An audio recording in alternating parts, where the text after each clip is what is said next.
Finally, a show for you to get everything you want, everything you need in pop culture entertainment. With the latest news and releases from comic books, toys and collectibles, games, cons and events, novels, television, and movies. It's Pop Culture Kaboom's radio show! Hello, world, and welcome to Pop Culture Kaboom's radio show. Co-host Rob Nault is here behind the big board and ready to take your calls. And I am your not-so-humble host of all things Pop Culture Kaboom, Jimmy Jones. Tonight we'll give you everything you want, everything you need from pop culture entertainment, the latest news and information from the past week, and a sneak peek at releases coming out soon. Pop Culture Kaboom's radio show is also your place on the radio dial for you to talk about your favorite fandoms. Tonight we will have for you a pair of tickets for the private screening of Deadpool and Wolverine, Saturday, July 27th, 10 a.m. start time at the Carson Valley Cinemas in Minden, Nevada. More details in a moment. Woo-woo. Yeah, huh? We'll be joined by Tony Sanfilippo of Filippo's Horrible Reviews. He will be here to talk about the upcoming movie releases, and we'll be talking about the Deadpool and Wolverine trailer that dropped this week as well. We'll be giving our thoughts and speculations about the upcoming movie, and if you would like to add your thoughts, comments, talk about your favorite fandom, you are always welcome. Call 775-515-4141. If you're, however, too shy for the phones, you can send a DM to me through the Pop Culture Kaboom Facebook page like Eric in Whittier, California is doing. He digitally waved to you, Rob. Oh, hello. I digitally waved back. There you go, Eric. You got a digital wave. Yeah, and I will read and answer on the air anything that you have to say through the Facebook. If you don't want to comment during the show but would still like to comment, you can reach us 24/7 by sending an email. With your questions, comments, or concerns, you can send your email to popculturekaboom@gmail.com and follow these simple but very important instructions. In the subject line, put question, comment, concern, or my fandom. In the body of the email, please add your first name. No last name is necessary, and I will not read email addresses on the air. So if you don't have a name on there somewhere in the beginning of it, it won't be read at all on the air. Also include the city and state or the city and country that you live in. Then fire away with what's on your mind. Bear in mind, emails are read on the air unless you specify for them not to be, or you can't follow those simple instructions. But we did get some people who know what they're doing. Let's start with Brad from Carson City, Nevada. All right. Hello, Brad. I'm a huge Star Wars fan. I have watched all the shows from the original trilogy, the prequels, the sequels, the Clone Wars, the Bad Batch, and even the Disney Plus series. There is only one thing that baffles me. Please explain to me this. If the Sith have the rule of two, then why were there Inquisitors? Doesn't that go against the rule of two to have a bunch of Sith Inquisitors running around? In my mind, yes, you are absolutely right. I never even really thought much about it until you brought it up, Brad. Quite honestly, and I don't understand. Rob, you're kind of like a lure junkie with stuff. So where my field of expertise, my river of knowledge is about 2 miles wide, but like 5 inches deep. Mm-hmm. So, well, can you enlighten us on that? Because I don't really get that either. The rule of two is actually between the master and apprentice of the Sith. So It's not like, and the Inquisitors aren't apprentices to any particular Sith. They're like, so you have like Darth Vader, Palpatine. Yeah. You know what I mean?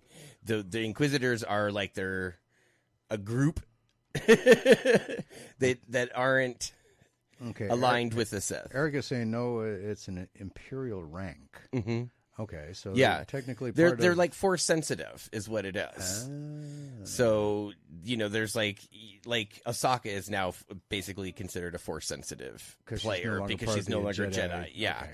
So like they would be force sensitive like bad guys, but they're not strong enough to be like Sith. So that's why they haven't taken on it. They haven't become anybody's apprentice. So they have to be actually strong enough to become an apprentice. But wouldn't that still break the rule of two? If there is Palpatine and Darth Vader and that's right now. But that's that. Well, because that's the only Sith right in apprenticeship right now. Right. So unless Which still baffles me about the whole sequels. I mean, well, one of many things that baffles me about the sequels. Which sequels? the prequel sequels, or the episodes 1 through 3 or episodes 6 through 9? The 6 through 9. Then. Okay, or 7 through 9. Yes, 7 through 9. Yeah. Okay, 7 through 9. So you had Kylo Ren, who I guess he was an apprentice of Snoke. Yes. Right? Yes. But Palpatine was actually the one puppeteering everything. Mm-hmm. So doesn't that technically break the rule of 3 right there? Because the rule of 2, yeah, kind of, yeah. But, I'm sorry, the rule of 2. But I don't. But I see, and that's where like the whole. That's why I can't wait, because like this episode of Bad Batch is supposed to explain how Snoke comes back. So maybe that might help explain. Good luck with that one. So I couldn't explain to my satisfaction how Palpatine came back. So. Well, that's what they're claiming anyways for the season finale of the Bad Batch. Okay, so. Well, that'll be interesting. Are you going to be watching that one, Eric? I know you keep grilling Rob how he feels about the. I like the Bad Batch. I really do. I love the clones. I always thought the clones were very like underrated, especially like. The rogue ones, that didn't go with the order. That's the funny thing about the, I always talk about playing Star Wars Galaxies. They actually have a quest in there and you can get clone armor. Oh, nice. By talking to one of the former clones, troopers. Oh, nice. So that, yeah. And depending on what your allegiance is, the armor is a different color. Gotcha. I've seen green highlights on it for the Empire, and I think orange for the Rebel ones. I'm always neutral, so I always get the blue. Okay. It has a little blue stripe on it. So, but yeah. Oh, cool. Oh, the Imperial Inquisitor was a Jedi. That's why they introduced the intro of the Gray Jedi. Okay. Mm-hmm. Well, and I want to say, was it Raven? Inquisitor Raven? Raven, or whatever his name is. Yeah. That was the ex-Jedi. Yeah. Ex-Jedi. Technically, aren't they all ex-Jedi? Kind of, yeah. I mean, Darth Vader technically. Well, they have to take. Yeah, because they have to take. They basically break. That's how they break their kyber crystal. That's how it begins red and everything like that. So weird. Okay. So here's a long one, because this actually ended up being an email exchange that I had with somebody. Cool. Kenny from Long Beach, California. And Kenny wrote, if I can stop this from flipping. I watched the final trailer of Dead. I thought I read it wrong at first. I'm like, wait a minute. That confused me at first. I watched the final trailer of Deadpool and Wolverine on YouTube, and I like how they are adding Deadpool to the scenes from other movies. Mm-hmm. I think it's going to finally put all of the Marvel movie franchises together. This movie is going to be awesome. Which I replied, there have only been 2 trailers released so far, neither of which were called the final trailer. Generally, a final trailer is released 2 weeks or so before the movie. Why do you think it was the final trailer? Who put it out? It was Screen Culture. And then right there, I'm like, threw up my hands. Oh, no. Yeah. Yeah. That shared the trailer, but that doesn't make it any less cool. He's not too You're wrong. Wrong. It's a cool trailer, but yeah.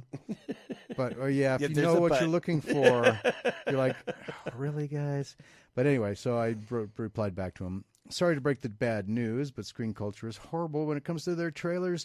They create their own by mashing actual trailer footage with fan-made and other sources and bait-click you into watching by saying it's the final trailer. I do believe there will be at least 1 or 2 more official trailers released before the movie will be out. And he replied back, are you blanking serious? That should be a crime, faking movie trailers and putting them out like that. I wasted my time on blank. I agree completely. Yeah, me too. I mean, so one thing you got to do is look at the comments too for trailers, especially on ones that you're like, wait, what? But it is total clickbait. I mean, the image comes up, they got the thumbnail that says final trailer, Deadpool, Wolverine, and, then you got to also, sold into it. That one totally, and especially that one is easy to tell too, because hard to tell because of the fact that it's already in production. It's, starting, reshoots and stuff like that. So it's possible that, the trailer, it could be a real trailer, but most of the trailers that you see that are fake are like they just announced a movie and then a couple weeks later there's a trailer. It's like they haven't even started production yet. Or even 2 days later. Yeah, there's no filmage. There's no way they have anything to go with that. Yeah, I actually watched the one he was talking about because that's where it's bad. Well, it's just you could totally tell. Yeah. I mean, if you know what to look for and you know it's a fake trailer. And a lot of times they're using the AI to seam it together, I know, and that's the worst part. So I replied to him on his profanity-laden comment. Unfortunately, yes, you did. I can only make a recommendation to possibly avoid this in the future. I would suggest checking either Marvel's or Marvel Studios' official sites for trailers, or the Pop Culture Kaboom Facebook page. Yes, I did throw a shameless plug in there. I post trailers in the news feed several times a week and verify they are legit before sharing them. And he replied, "Thanks, man." Awesome. So, I usually wait till satisfied Ryan Reynolds puts out something on Twitter, or X, I'm sorry. Yeah. or on his own Facebook, or his own YouTube. He does a lot of stuff. Yeah, he does too, yeah. So Brian, I think I'm pronouncing that correctly, in Gardnerville, Nevada. Hey man, dig the show and I follow on Facebook. How do you keep track of all the stuff you talk about? I mean, are all the things you mentioned just part of the show? How do you come up with all those things to talk about? I got to peruse tons of websites and news articles to find stuff that actually is worth talking about. And no, actually, everything that I talk about is stuff that I actually like. So that makes it kind of easy and not a chore at all. Well, it is a chore, actually. It's easy. It's easy to feed out the articles. Yeah, that way. And also, you know, it's not. I don't consider it like that arduous because it's something I would do anyway. Mm-hmm. So I just have to transpose it over to something that I can read later. Right, that's the only thing. Because I am a robot. Yes, Eric, I'm a robot. No, I technically am a cyborg, Eric.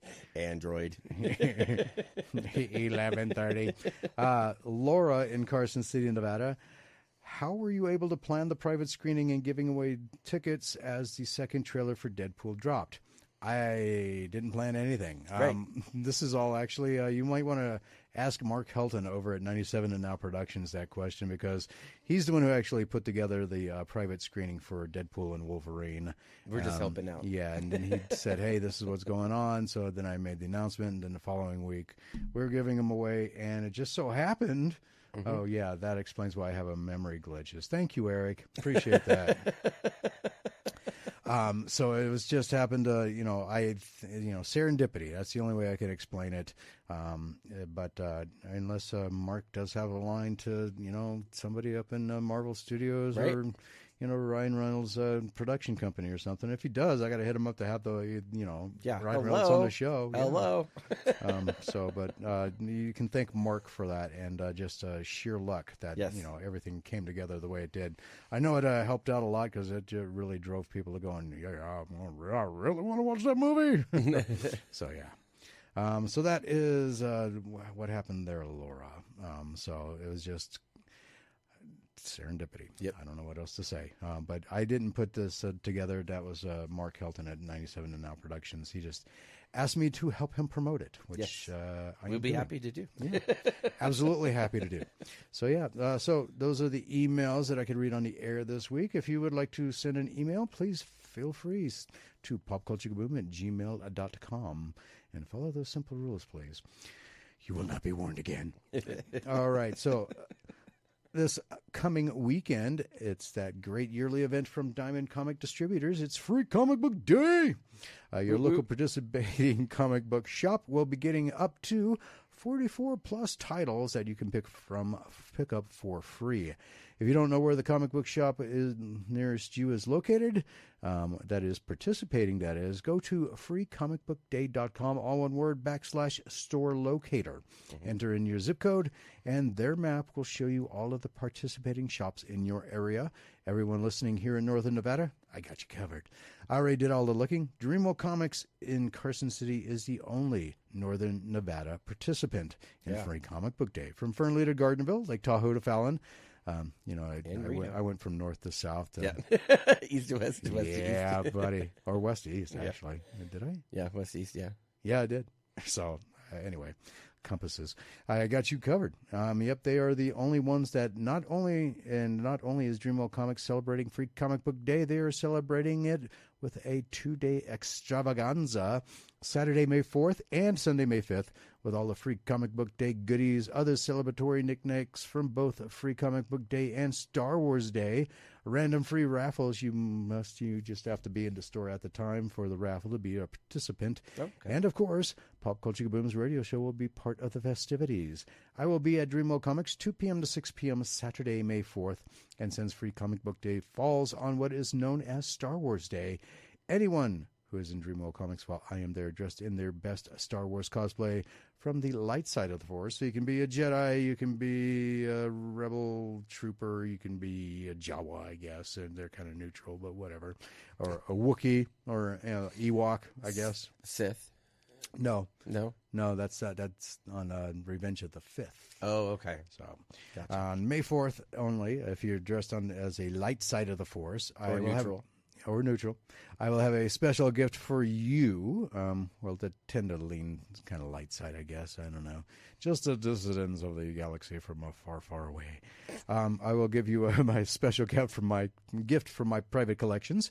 I will also be there Sunday, May 5th, which is Revenge of the Fifth. There's a little bit of debate about that, and I've actually seen it where it's been listed as both. May the 5th or the 6th. 5th or the 6th. So May 5th from 2 p.m. to 6 p.m., and May 5th is commonly referred to as Revenge of the Fifth. So cosplay as your favorite dark side character, whether it be a Sith Lord or an apprentice to the dark side, or an Inquisitor, or a bounty hunter. Ooh, a poor Empire ship worker who dies. Yeah, Stormtrooper. Who else is there that would be qualified? I don't know what they're called. The ship. They're always dressed in like gray or black. I don't either. But yeah. So anyway, dress up as your favorite dark side character, and I will have a special gift for you that day as well. Also, Sunday, May 5th, Dreamworld Comics will be remaining open after 6 p.m. for a special in-store broadcast of Pop Culture Kaboom's radio show with the usual time, 6 p.m. to 9 p.m. Pacific time, 9 p.m. to 12 a.m. Eastern time, but I don't expect anybody on the East Coast to be here.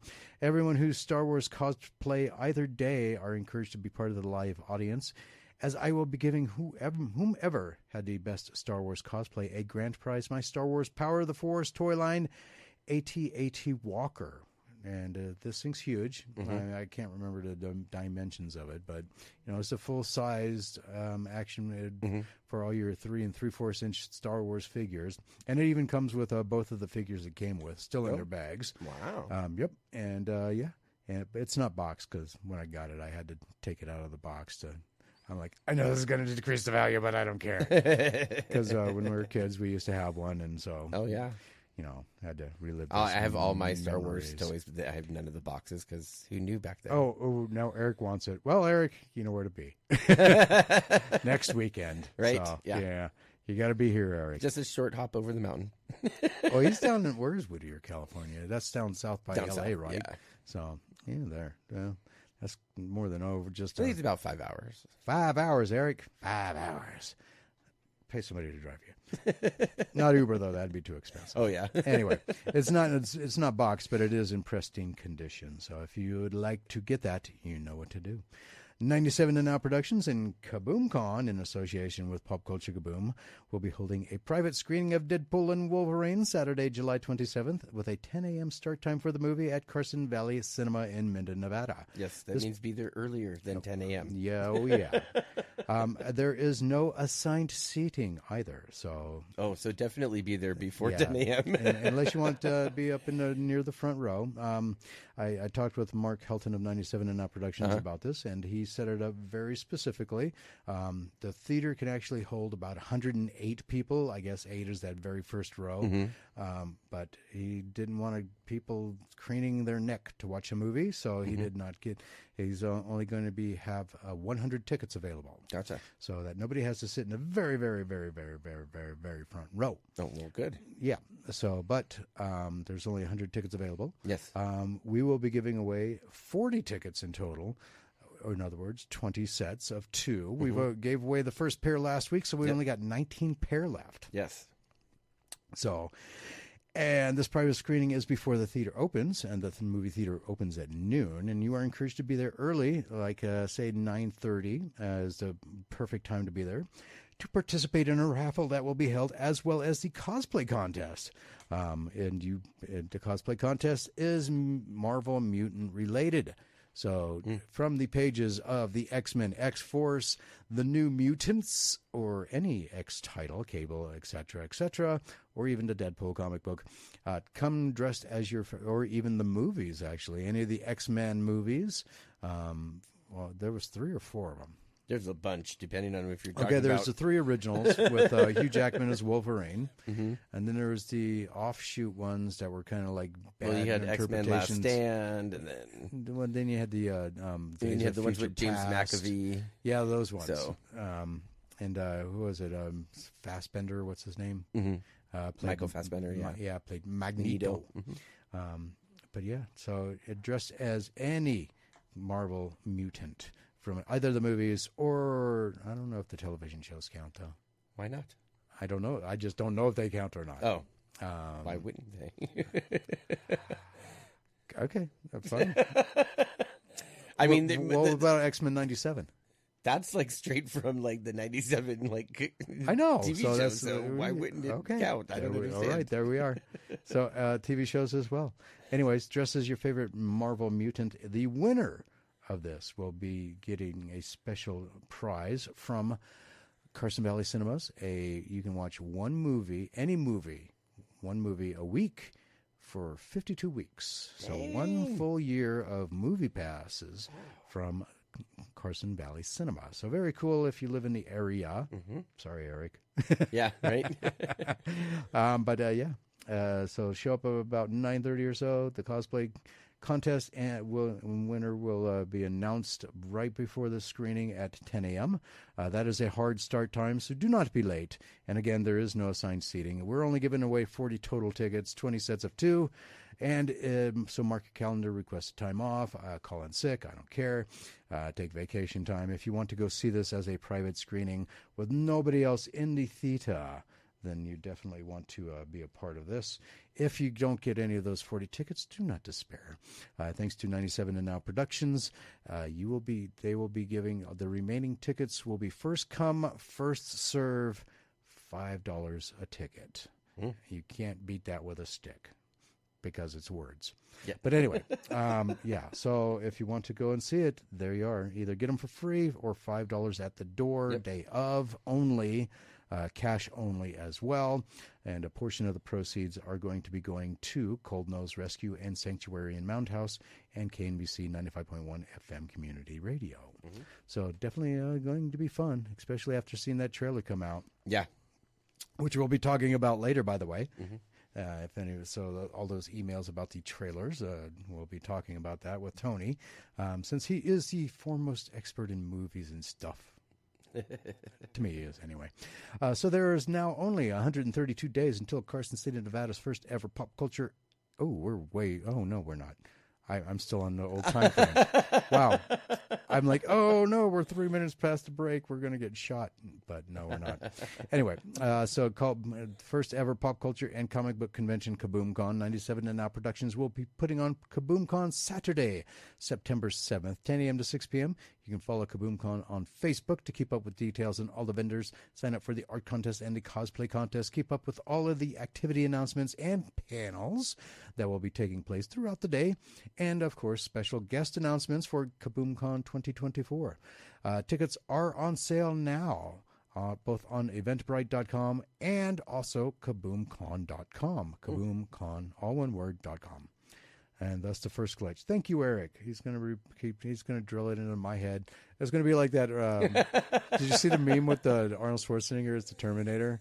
It's like me proving to my friends who didn't ask if I was made out of cake, and he's like cutting his arm to show that. Oh, the parts, yeah. Yeah, I'm not a robot. Anyways, so yeah, tickets are on sale now, kaboomcon.com. A portion of the proceeds from Kaboom-Con will go to Cold Nose Rescue and Sanctuary in Mound House and KNBC 95.1 FM Community Radio. Yep. Awesome. Yep.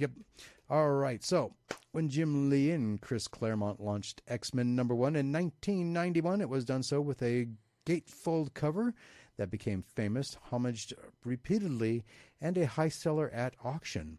Well, now Marvel are doing a new X-Men #1 for From the Ashes, and Scott Koblish has created a connecting cover that runs across the launch titles, but this is just half of it. Literally, the half of it. This is just for the 4 X-Men titles in June and July. X-Men number 135 / 700 and X-Men #1, Uncanny X-Men #1, and Exceptional X-Men #1. In addition to their animated resurgence in Marvel Studios' X-Men 97, the X-Men's comic book line is closing out its revolutionary Crocaean age of storytelling. Did I say that right? No, I totally messed that up, didn't I? Yeah. Robert's yelling at his radio. I can hear it. I can hear it all the way here, all the way from Dreamwell Comics. Where I was like, "It's all right, it's all right." You made it sound like a variant of a drug. Karaokean, whatever. I'm done with that. I'm glad they're done with it too. I hate words I can't pronounce, which is like 90% of the English language. But anyway, to celebrate this iconic franchise's recent, I'm surprised Eric didn't say anything about a glitch again. Iconic franchise's recent milestone, acclaimed artist Scott Koblish has crafted an insanely epic connecting cover that will grace some of the most highly anticipated upcoming X-Men comic book. What the heck was that? My phone's on mute. Anyway, the pieces will be presented as a wraparound cover on 4 issues, starting with June's X-Men number 35, the 700th issue of Uncanny X-Men. Then it can be found on the debut issues of the 3 From the Ashes flagship titles, X-Men #1, Uncanny X-Men #1, and Exceptional X-Men #1, and there's still another 4 covers worth to come. More information on that on a later date. Oh, I forgot to tell you about this one. What's that? Is everything okay over there? Yeah. All right. So it's not like nuclear codes or anything, right? No, okay. I wasn't even mine. That's what I was like trying to figure out. What? Like, yeah, I don't know. What the heck was that? I don't know. Huh, okay. So no matter how fast Chitara can run, she can never outrun her own past. Dynamite Entertainment is to publish a Thundercats spin-off series spotlighting the character of Chitara to be published in July of 2024. Diamond had multiple writers pitch ideas for Thundercats spin-offs, and they went with So Lee's pitch for a Chitara series. Dynamite's Nick Barucki says that most thought we would create a Lion-O series, but again, we didn't want to launch a series if the story wasn't right for the fans and retailers. And this series stands on its own as well. So Lee killed it on our magnificent miniseries, and she continues to show how great of a writer she is. So if you like Chitara, it's through Dynamite Entertainment. So expect at least 30 variant covers to go with that #1 issue. Cool. And subsequent issues after that, too. Right. And there it is. There's Robert. Hello, Robert. He gives up. Yeah. Thank you. Yes. It'll save you a lot of grief that way. So I think it's kind of cool that Chitara is finally getting her. I mean, I hope that branches out into like all the other ones. Yeah, like Pantharo, whatever. Yeah. I better stop before Robert starts throwing things across the shop. I'm sure he's in there surprised that I got Chitara right, but anyway. But yeah, as long as they don't do that annoying Snark, whatever his name is. Oh, yeah, I know who you're talking about. The comic relief character that they always seem to have in those 80s cartoon shows, you know, is that Snark guy from the Thundercats. One, yeah. Yeah, or they had Orko from He-Man. I hated that thing. It was like a magic Jawa. He was just floating around with his stupid hat and scarf. He's wearing a scarf. His pre-Wizarding World of Harry Potter hat. Yeah. And he's running around with a scarf, and and you got He-Man running around in his basically his Tarzan Tarzan speedos, and but he even wore that even when it snowed. So I know, right? So now it's time for that first heartbreak. And guess what? If you're listening right now, call 775-515-4141. Pick a number from 1 to 10, Rob. 7. Caller number 7 will get those pair of tickets for the private screening of Deadpool and Wolverine. So we're looking for caller 7 starting now. And more Pop Culture Kaboom's radio show right after this. So don't go anywhere. 775-515-4141. Dial now.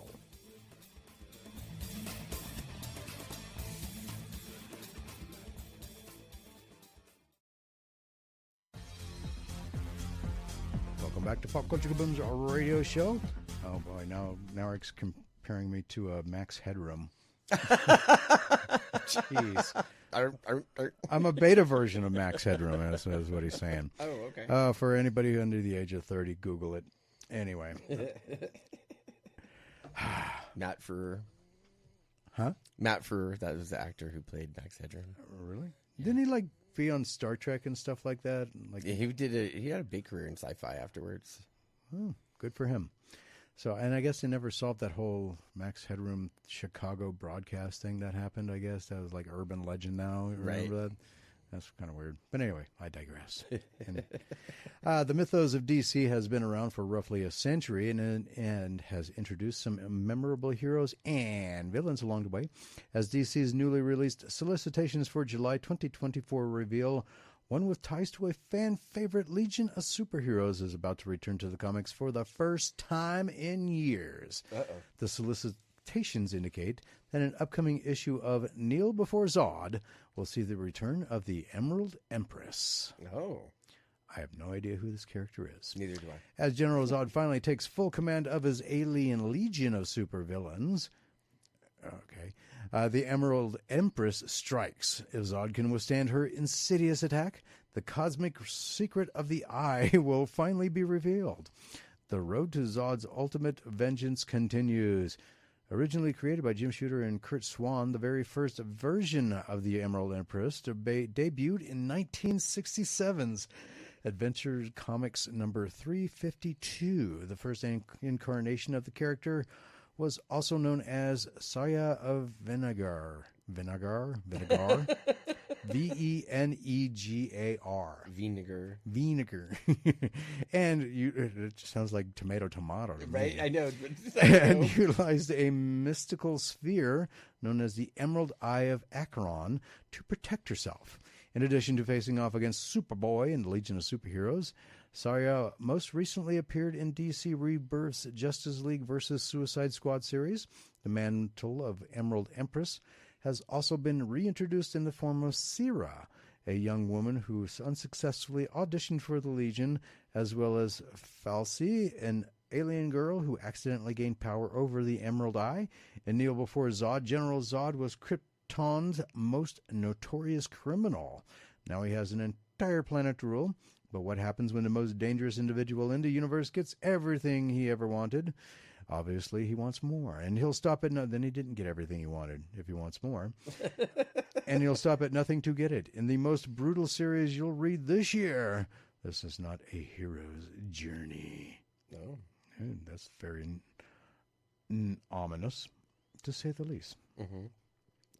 So after a number of issues with a number of comic book creators, Scout Comics was meant to relaunch with a new Dark Harbor Comics imprint in July of 2024 with new financing. James Hayek, president of Scout Comics, stated, "We are resoliciting a lot of titles and doing a big relaunch in July. We will still have a few titles coming out before then, though, and with July on the horizon, we all look forward to building anticipation for the extraordinary developments ahead." And in July, it's a smaller launch certainly, but Cross Country #1 by Ben Peterson and John Grosjean is the first of their Dark Harbor titles, which also gives us a first look at their final new logo as well. Oh, cool. Also joining the Dark Harbor imprint is Burning Maid with issue number 2, with a second print of Greylock number 1. But so Cross Country number 1 is a good one to pick up, since it is going to be the first official comic book from Dark Harbor Comics, imprint from Scout Comics. So there's a collector's notice for you. Alert. Yep. All right. Anything to add about comic books? No, not this week. All right. Let's move on to the next set of stuff then. So Universal Studios Japan has announced that its long-awaited expansion to Super Nintendo World has been delayed. The expansion will be based on Nintendo's Donkey Kong Country series, adding new attractions and characters based on the video games. While the Donkey Kong Country area has seen a lot of progress over the last few months, it seems that it will be missing its spring 2024 opening and will now be arriving in late 2024 instead. Universal Studios announced the delay on the park's official Twitter account. You know, that's kind of actually fine, because spring of 2024, which would be now, so technically it's winter there in Japan, right? Because they're in the southern hemisphere. Are they? I thought they were in the northern hemisphere. I don't know. Yeah, I thought they were always in the southern hemisphere. So their winter is our spring summer is their fall winter, and vice versa. If I got it right, their spring is March to May. Really? Yes. Oh, so they're in the same hemisphere. Never mind. So I guess you will be cold if you're heading there. Don't go. Hopefully, there's no water park rides in November in Japan. No, I'm serious. No, there is. There is? Yeah, they have like Tokyo Disneyland and stuff. That'd be like putting a... It snows in Paris too, and they have yeah. But don't they close the water parks stuff? Oh, I'm sure like the actual water parks. Okay. Oh, we got a caller. Yay! So much having the phone set up. Hello, caller. You're on there. Who's this and where are you calling from? It's Thomas I'm actually calling from Dreamwell. Hey, Thomas from Dreamwell. You're calling for those Deadpool and Wolverine tickets, aren't you? Oh, of course I am. Well, guess what? What's that? You're caller number 3. No, I'm kidding. You almost had a heart attack, didn't you? A little bit, yeah. No, you got the tickets, Thomas. Stay on the line, and Rob is going to get your information. Anything else you want to talk about, sir? No, not that I can think of off the top of my head. Okay, so awesome. I see how you are. Just call and get your tickets and run. All right. I know, I'm a terrible caller. I apologize. That's all right. Hold on, and Rob's going to get your information, sir. So don't go anywhere. Congratulations to Thomas for getting the second set. So we got 18 sets of tickets now. We'll be giving away another pair next week over at Dreamwell Comics. So you'll have to be there in attendance, because we won't be able to take phone calls over at Dreamwell Comics. So be sure to make sure you are in attendance there. So, and I'm going to continue with this. So we're talking about Universal Studios Japan and the expansion to Super Nintendo World being delayed. All right, so Universal Studios announced a delay on the park's official Twitter account, but no reason has been revealed for the decision. But here's the quote. Donkey Kong Country, which was previously scheduled to open in spring of 2024, has been changed to late 2024. The translated tweet reads, "We apologize for any inconvenience caused to those who have been waiting. The major highlight of the Super Nintendo World expansion is a roller coaster ride based on the minecart areas that have appeared throughout the Donkey Kong Country series. These locations have been a staple of the video game since 1994, where they've caused players both joy and a lot of frustration." I don't think I played Donkey Kong Country, but I know about the whole minecart thing that goes on with the inside the game. And so it's I guess it's expanding its frustration to the world of the Super Nintendo world by having a problem with the minecart roller coaster, which is supposed to be the highlight of the whole. It's been in testing, so I don't know what the issue is.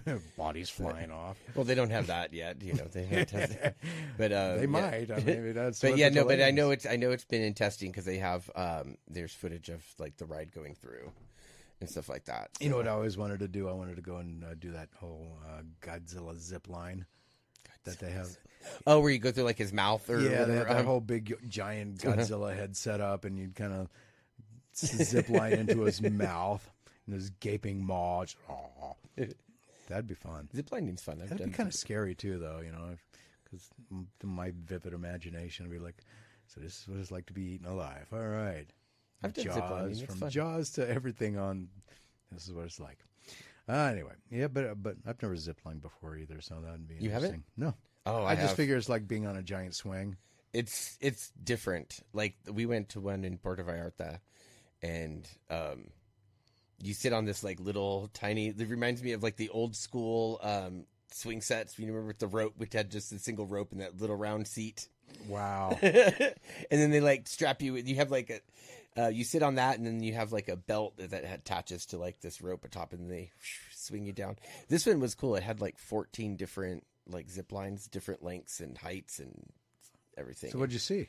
Lots of stuff, because it was over the canopy of the rainforest, and then when you get down to the bottom, you start going over the river, and so it's kind of a little scary because it's like, the river's moving kind of fast. It's like, and I'm not that great with heights, so I had to be like, make sure people were like, I was in the middle. I could not go first on any. My mind would be racing. First off, I'd be the only one that because Puerto Vallarta, where is that? Mexico? Mm-hmm.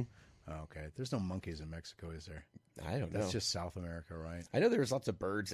It was cool. This place that we went to, they had a whole bar afterwards. So like you got done, and like it was like a Disney ride. You'd think the bar would be before. Well, it was like a Disney ride, because the Disney ride like puts you off into a gift shop afterwards. You know, like this one you get off and it's a bar. Nice. Do they have the little picture while you're going down the zip line? I actually have a video of my entire zip lining adventure. So.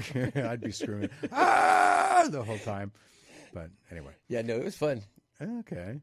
Well, I'd be the one. They're like encouraging you, like, oh, let go. I'm like, oh, hell no. Let go. It's okay. You're safe. No. I'm in a third world country. You guys don't have the insurance for this, and you know it. Yeah, I remember that waiver I had to sign. Yeah, I used invisible ink. Yeah. No, just kidding.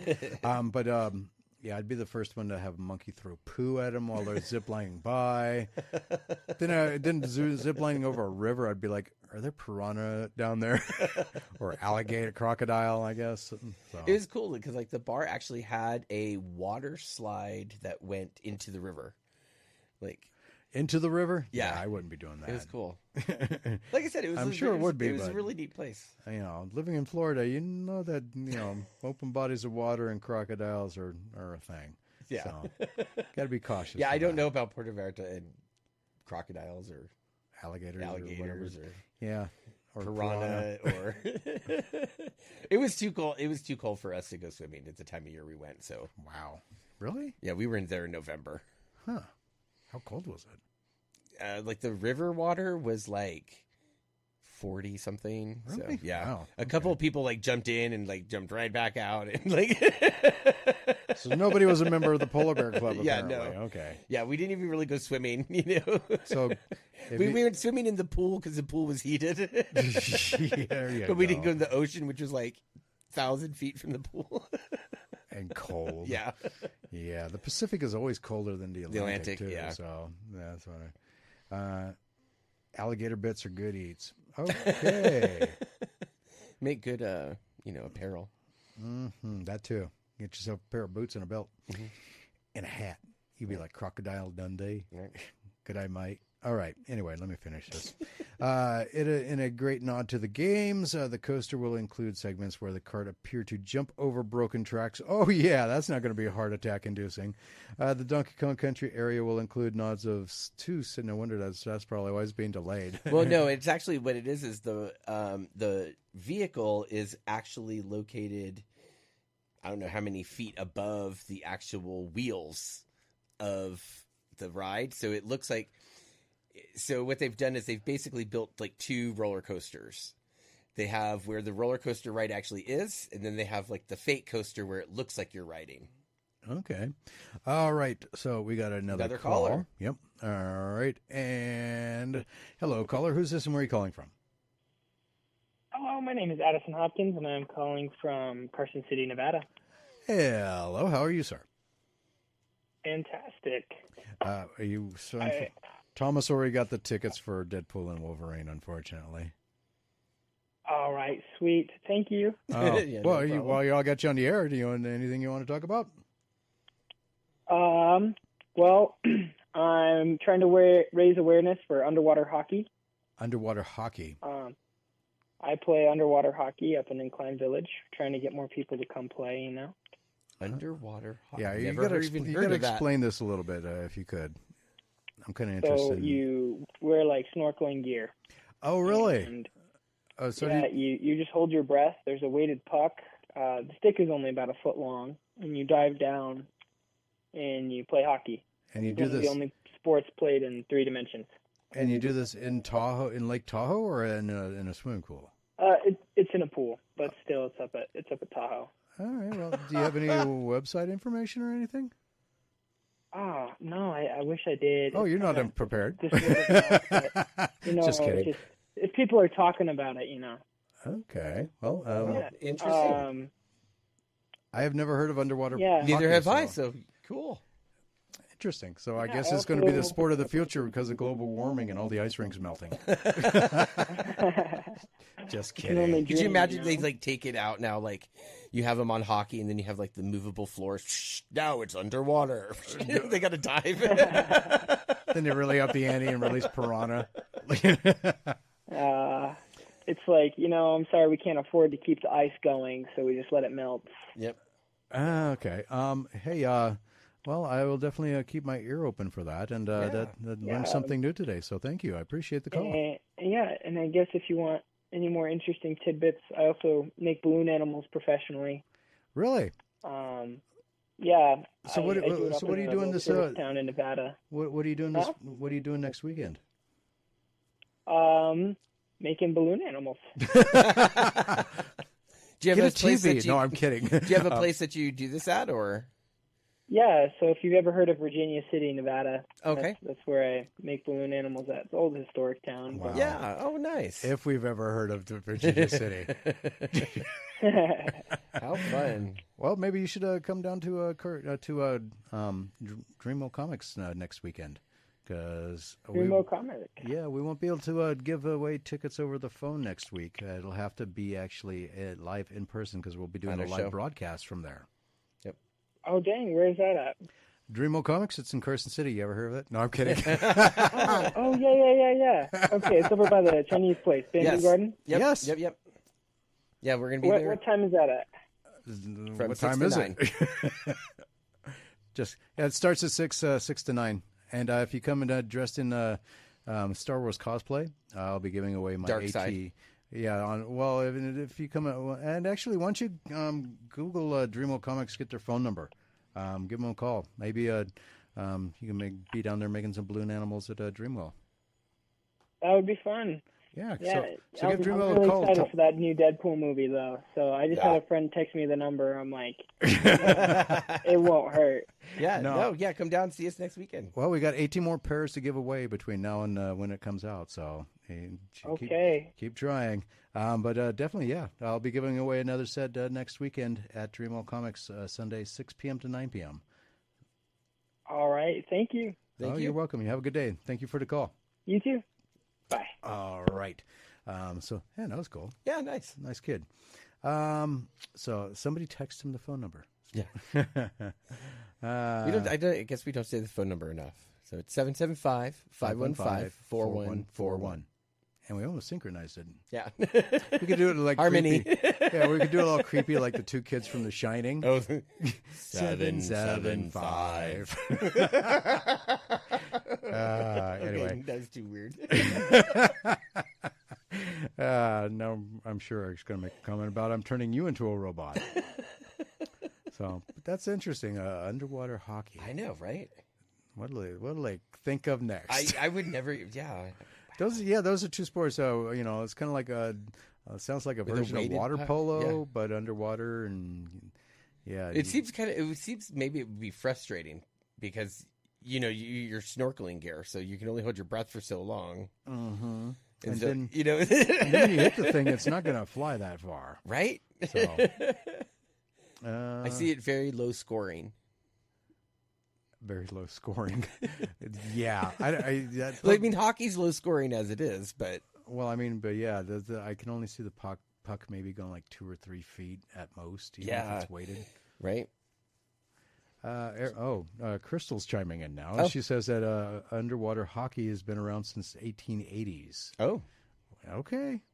Never knew it. Wow, that's you learn something new every day, and I did. Yeah. Now there goes Eric. Now you're a virus corrupting you version 2.0. Okay. The lawnmower man. Anyway. All right, the Donkey Kong Country area will include nods to several characters from the games, including Donkey Kong, Diddy Kong, Dixie Kong, Funky Kong. I'm not going to make a joke about that. And the villain, Tiki Tong. When Super Nintendo World first opened in Japan and then California, it only featured content based on the Super Mario Bros. Franchise alongside a few nods to Pikmin. The Donkey Kong expansion is set to open first in Universal Studios Japan, and the current plan is that it will be part of the Universal Epic Universe theme park, which is set to open in Orlando in 2025. With the Donkey Kong Country expansion pushed back several months, Nintendo fans visiting Universal Studios Japan will just have to settle for attractions like the current Mario Kart ride. At this time, we don't know what will come next for Super Nintendo World, but there have been rumors suggesting that content based on The Legend of Zelda will follow. Mm-hmm. Zelda has been one of Nintendo's most popular franchises since the 80s, and that popularity has only grown over the last few years, thanks to Breath of the Wild and Tears of the Kingdom. A live-action Zelda movie is currently in the works, and while we probably shouldn't expect any content in Universal based on that Sony production, it's being made by Sony? Ew. It would make a lot of sense to feature characters and content based on the video games. Whatever comes next, Nintendo fans should have a lot more to enjoy at Universal's parks in the coming years. Yeah, I don't know about that. I mean, I did not know that Sony was the one who was going to be doing that Zelda movie, the live-action Legend of Zelda movie. And so now 2 things are going to happen. It's going to be in pre-production hell for at least a good 2 to 3 years. Production for another good 2 to 3 years. Lawsuits for another 2 to 3 years after that. I'm just kidding. Well, by the time it actually gets around to it, somebody will have bought all the stuff from Sony. What is this? Oh, the test runs. Okay. I'm not going to watch it right now. No, but like I wanted to, yeah. That'd make for boring radio. Let's listen to Jimmy. No, but I wanted to show you that the test runs are out there. Right. Disneyland's ambitious expansion plans took another massive step forward this week. Anaheim, California's City Council approved for the Disneyland Forward Plan, which would see $1.9 billion put toward developing new Disney park attractions right in the California suburb.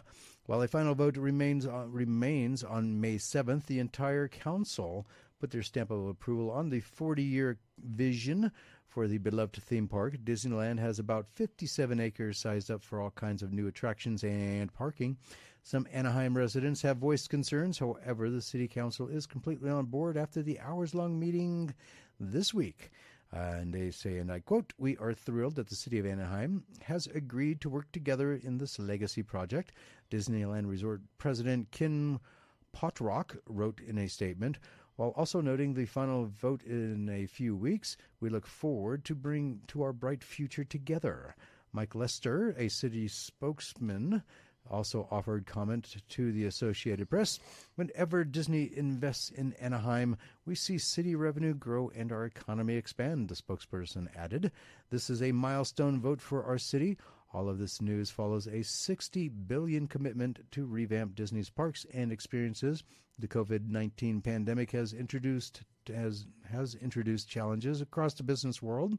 Disney's parks have picked up a ton of the foot traffic that subsided for 2022 and 2021. Disneyland Forward is just one prong of their proposed plan to getting Walt Disney World and its sister parks all on the same page. One of the big draws is incorporating more IP into the new developments in Anaheim. Disney has goals that will explore even more characters and franchises, including some that haven't been leveraged extensively to date, as it embarks on a new period of significant growth domestically and internationally in its parks and resorts.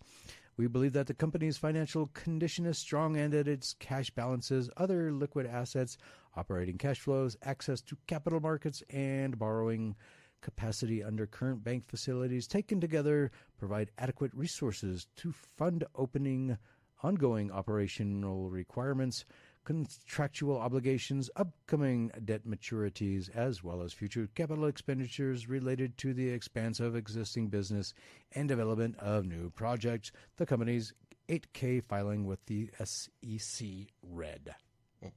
Interesting. So, with that being said, let's here's something to lighten the mood after all of that techno babble. Popcorn buckets are all the rage right now, with several sparking controversy, including the Dune Part 2 popcorn bucket. Studios continue to push the envelope with rumors that the bucket for Deadpool and Wolverine will be nothing short of intentionally crude and lewd, teased Marvel Studios president Kevin Feige. But what about horror? Yeah.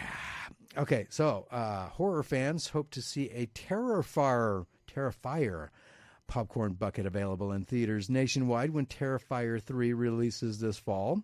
Over the weekend, a hardcore fan launched a petition to raise awareness for a potential Terrifier 3 popcorn bucket. What would you like to see in a Terrifier popcorn bucket? Do you fantasize about eating pink popcorn out of Art the Clown's head, like it's brain matter? Damien Leone and Phil Falcone's third film is Christmas-themed, so I'm sure there's no shortage of cool ideas.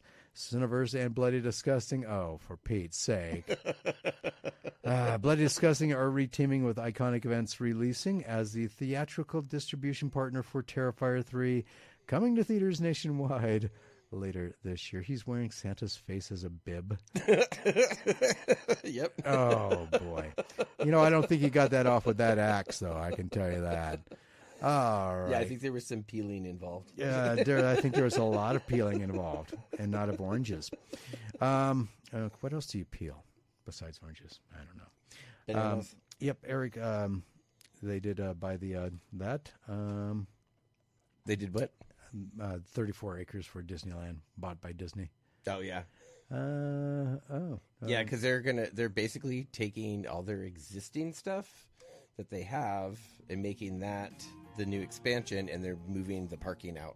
Like, they're making more parking garages instead. Woohoo, more parking garages. Yep. All right, so it is the top of the hour. The first hour is in can. Thank you very much for listening so far. If you missed any part of the show, you can catch it as part of 97 and Now Productions' produced Pop Culture Kaboom podcast, which is available on your favorite podcast platform 24/7, so you aren't restricted to the live show. You can't win anything unless you're listening live, but you can listen to the podcast if you like the content. Yes. And so please do. Pop Culture Kaboom's podcast on your favorite podcast platform. And we'll be right back with more podcast material and the Pop Culture Kaboom radio show right after this, so don't go anywhere.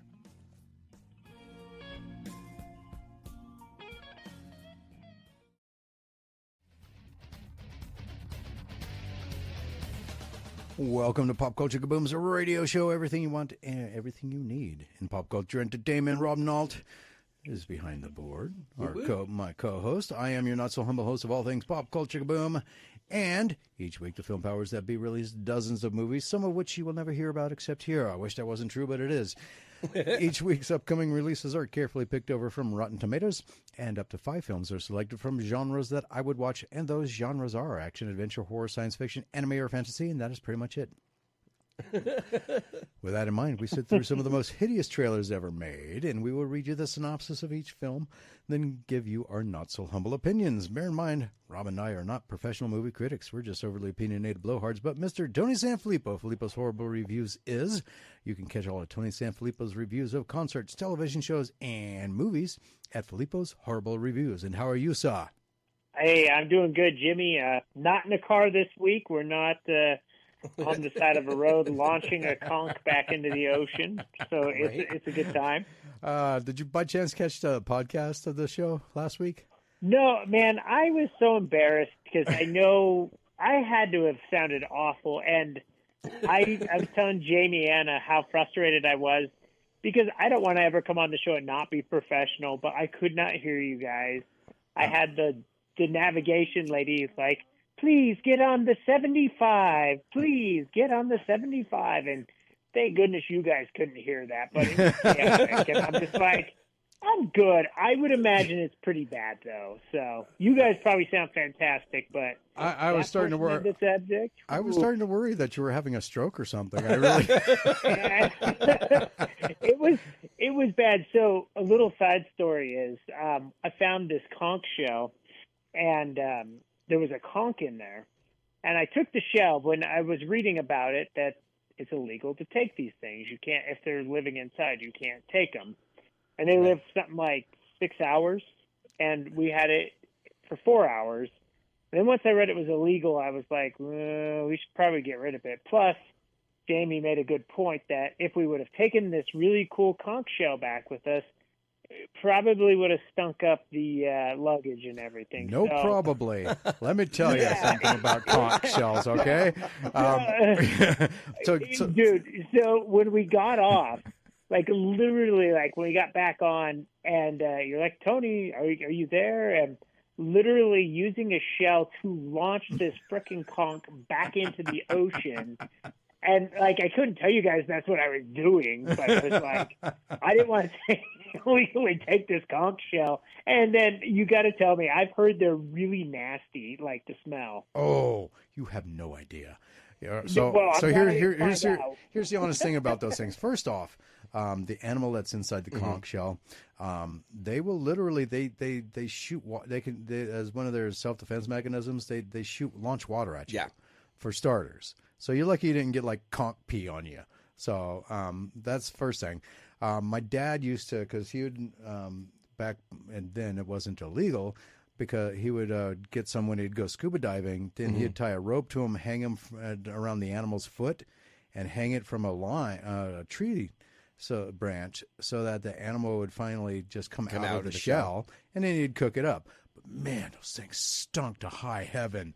He would have to wash the shells and like all kinds of stuff for like weeks. Let it soak in like Dawn bath or Dawn detergent. I'm so glad that we just launched it back, man. This thing was like a perfect spiral into the ocean. It was awesome. Like, it's a really cool conch shell. But yeah, I ain't messing with the conch anymore, man. Did you go, hey, I'm going for the draft. I can throw better than Wilson. yeah, it was better than a Russell Wilson throw, man. It was sweet. Well, let's get to movies before we run out of time here. Yeah. Cause we also got to talk about that Deadpool trailer, which was I look forward to that. And yes, I did get the email. I rewatched both trailers today just to stay fresh. All right. So here on the Pop Culture Kaboom Radio Show, we utilize a carefully crafted and patented movie rating system that goes as follows. If it is worth seeing in a theater at full price, it is a good, not a great. That is to be determined by you if you choose to see it in the theater. If it is worth seeing in a theater as a matinee or in your town's cheap theater, it is a so-so. If it is worth seeing on a streaming service or as a rental or however you choose to watch the film while avoiding social interaction, it is a blah. And if it is deemed so awful you should wait for it to be on public television, it is considered a touch brown, because FCC regulations say we can't use profanity. So we got 5 movies this week. And let's just start off with the most non-irritating one. That's not the 40-ounce monkey, 400-pound gorilla. I couldn't decide which it was this week. But let's go with Tarot.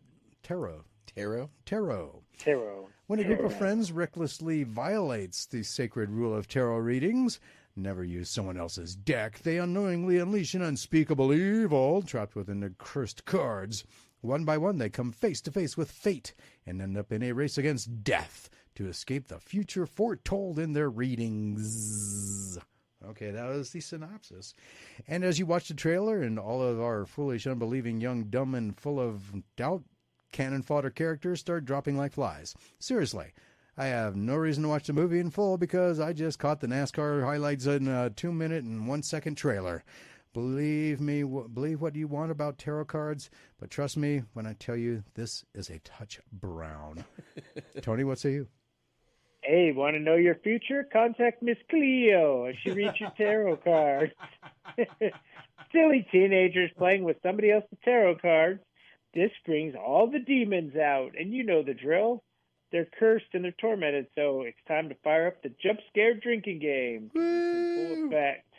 Yay! The movie actually, you get to see everything you need to know in the trailer. It looks pretty meh, and it's not enough to pique my interest. So, Jimmy, I'm joining you on the Touch Brown train, man. I saw what I needed to see out of it. A bunch of dumb kids playing dumb games. Touch Brown. Play stupid games, win stupid prizes. Rob, what say you? We're finally getting an original story, and it looks like this. And it's by Sony too, which like something like this is like not you would expect from Sony. They put out Morbius. Yes, but that's a whole nother story. Madam Web. That's a whole other story. As we list off the Sony properties that just bombed. But those are whole other stories. Those were bombs on purpose, I think. Yeah, me too. Can't wait for Craven. Yeah. But yeah, no, it looks like it's going to have all the bad like misgivings of what tarot cards are and what have they for. And as someone who delves into that, who knows? What were you rolling your eyes? Yeah. It's some of it, you know. I mean, it is true. You are not supposed to use somebody else's deck. That is true. But I don't think it's the whole premise for a movie. No. So Touch Brown. Okay. All right. For our first brown streak of the week. All right, Tony, what is next? Chief of Station. Ben is a former CIA station chief whose world comes crashing down after his wife, a former operative, dies in a terrible accident. Soon a cryptic message sends him back into the shadowy underworld of Eastern Europe, teaming up with a former adversary to unravel a conspiracy that challenges everything he thought he knew about his wife and the agency that he worked for. Well, Harvey Dent is doing well for himself as Aaron Eckhart has found his niche in straight-to-streaming movies, and this one has the most generic name. The action surprisingly looks pretty good for it sounding generic. It's pretty predictable as a man loses control after his wife is presumably murdered, but all in all, the action actually looked pretty good. I would watch this from the comfy spot of my couch. I don't expect much from it, but I'll give it a blah. Okay. All right. Well, if it isn't the return of the old action spy thriller trope movie, I have been fortunately, or unfortunately, depending on how you view it, ruined by better movies. Movies that appear to be the main influence of the script or the director or both. Stop me if you've heard this one before. Protagonist who's really good at what he does is retired to start a family and... Oh, stop there. Okay. I'm only 10 seconds into the trailer, and I'm quite literally one trope after another with characters introduced like video game NPCs to help the protagonist on his quest for revenge. Still, though, if I absolutely had nothing else to watch through the various streaming avenues at my disposal, I would give it a shot, but I wouldn't ever actively seek this one out, and it's a touch brown. Robs, what say you? Oh gosh, why are we trying to make Aaron Eckhart like it's an action hero? It's beyond me. This is like the third or fourth one that like puts him in the exact same role, only let's change the title and put him in a different color suit. Seriously, like I don't know why he wasn't that great of an actor when he did his indie movies. So I think the straight to video is his niche, but the action part, I don't know. Touch brown for me. Okay, 2 down. 3 to go. And let me throw the dart at the proverbial dartboard here. And okay, a lot of randos this week. Yeah. New Life.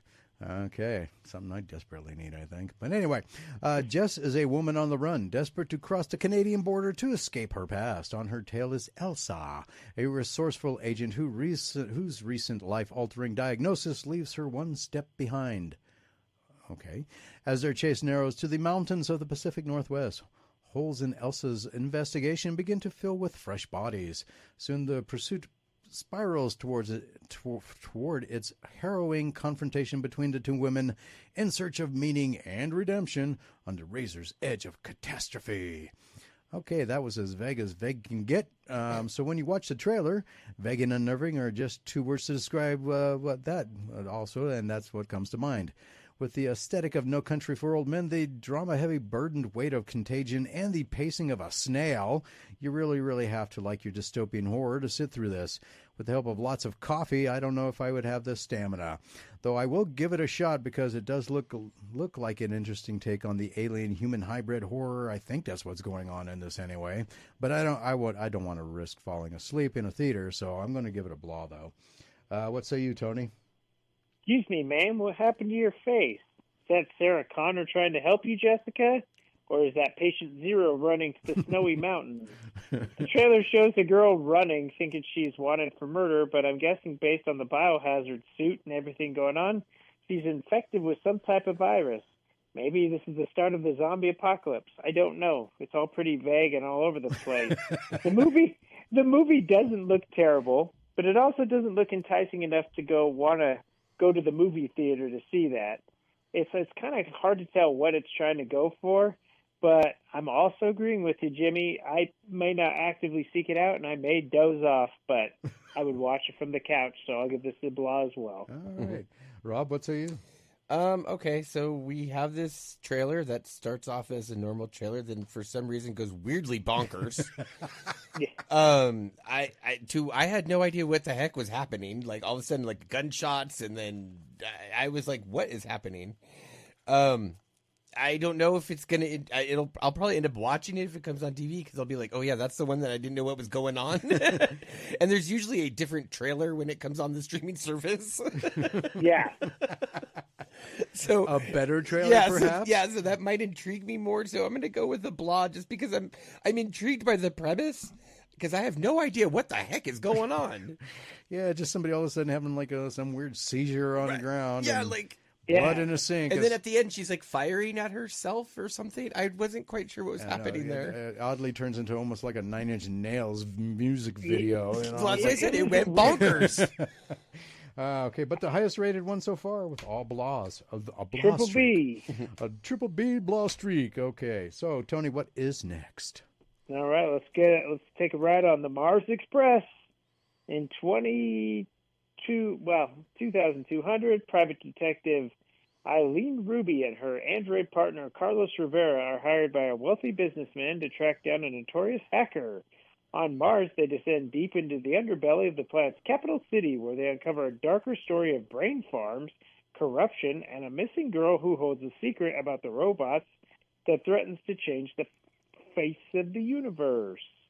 Okay, well, if you're listening to that, you're probably thinking, well, that's a wild take. Well, it's animated.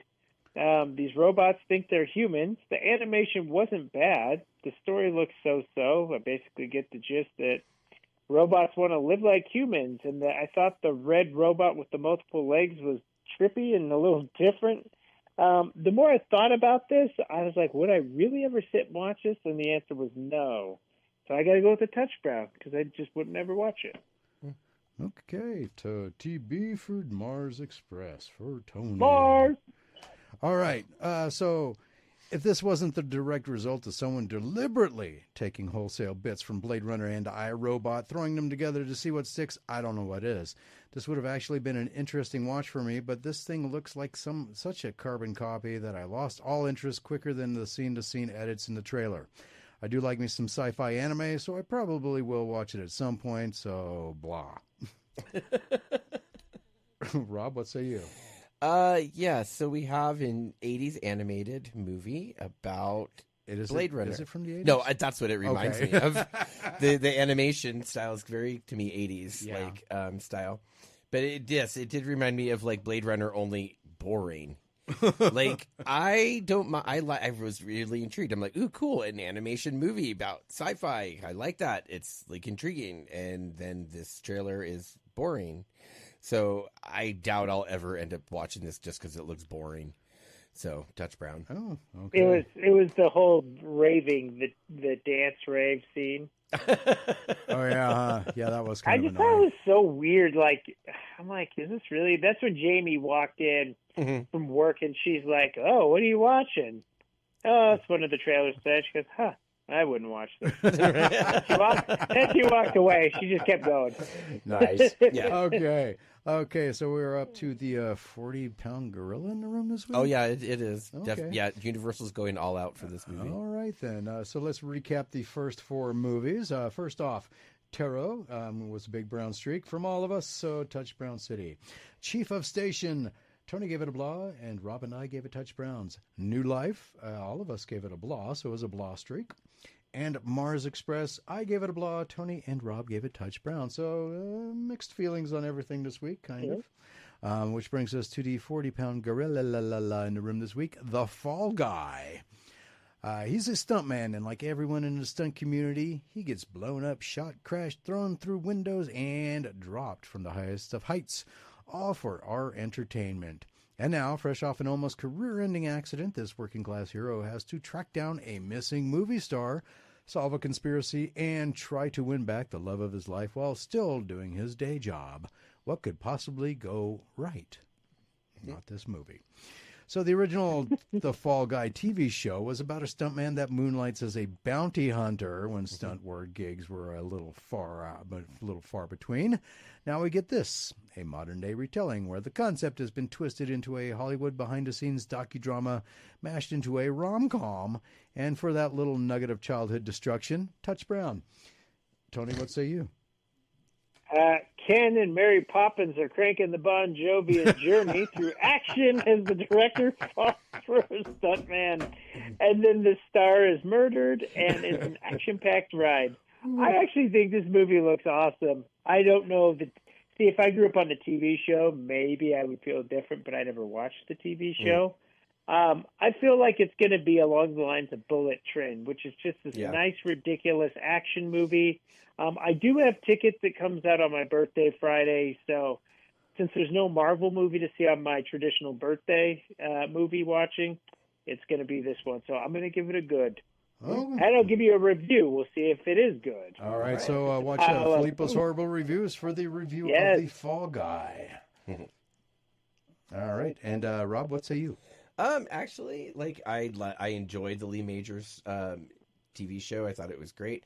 I'm not sure if I like the idea of them changing the premise to where he's just like some random guy, like as the one lady puts it, you know, in the trailer, that he's random. Nobody knows who he is. To be like the savior of the movie star. It does look like it has some good stunts. Universal's going all out on this. They actually added a whole pre-show to their Waterworld stunt show with stunts from the movie where they have light a man on fire and they have motorcycle stunts and stuff like that going on. So Universal's putting all their money into it. To me, it looks like it actually might be a fun ride. Like I said, I did enjoy the Lee Majors. I'm not too happy about the route they're going, but it looks like it's going to be a good movie. And like I said, I go to the movies to enjoy myself, so it looks like I might enjoy myself. So I'm going to have to say good. Okay. So it looks like The Fall Guy is the 400-pound gorilla.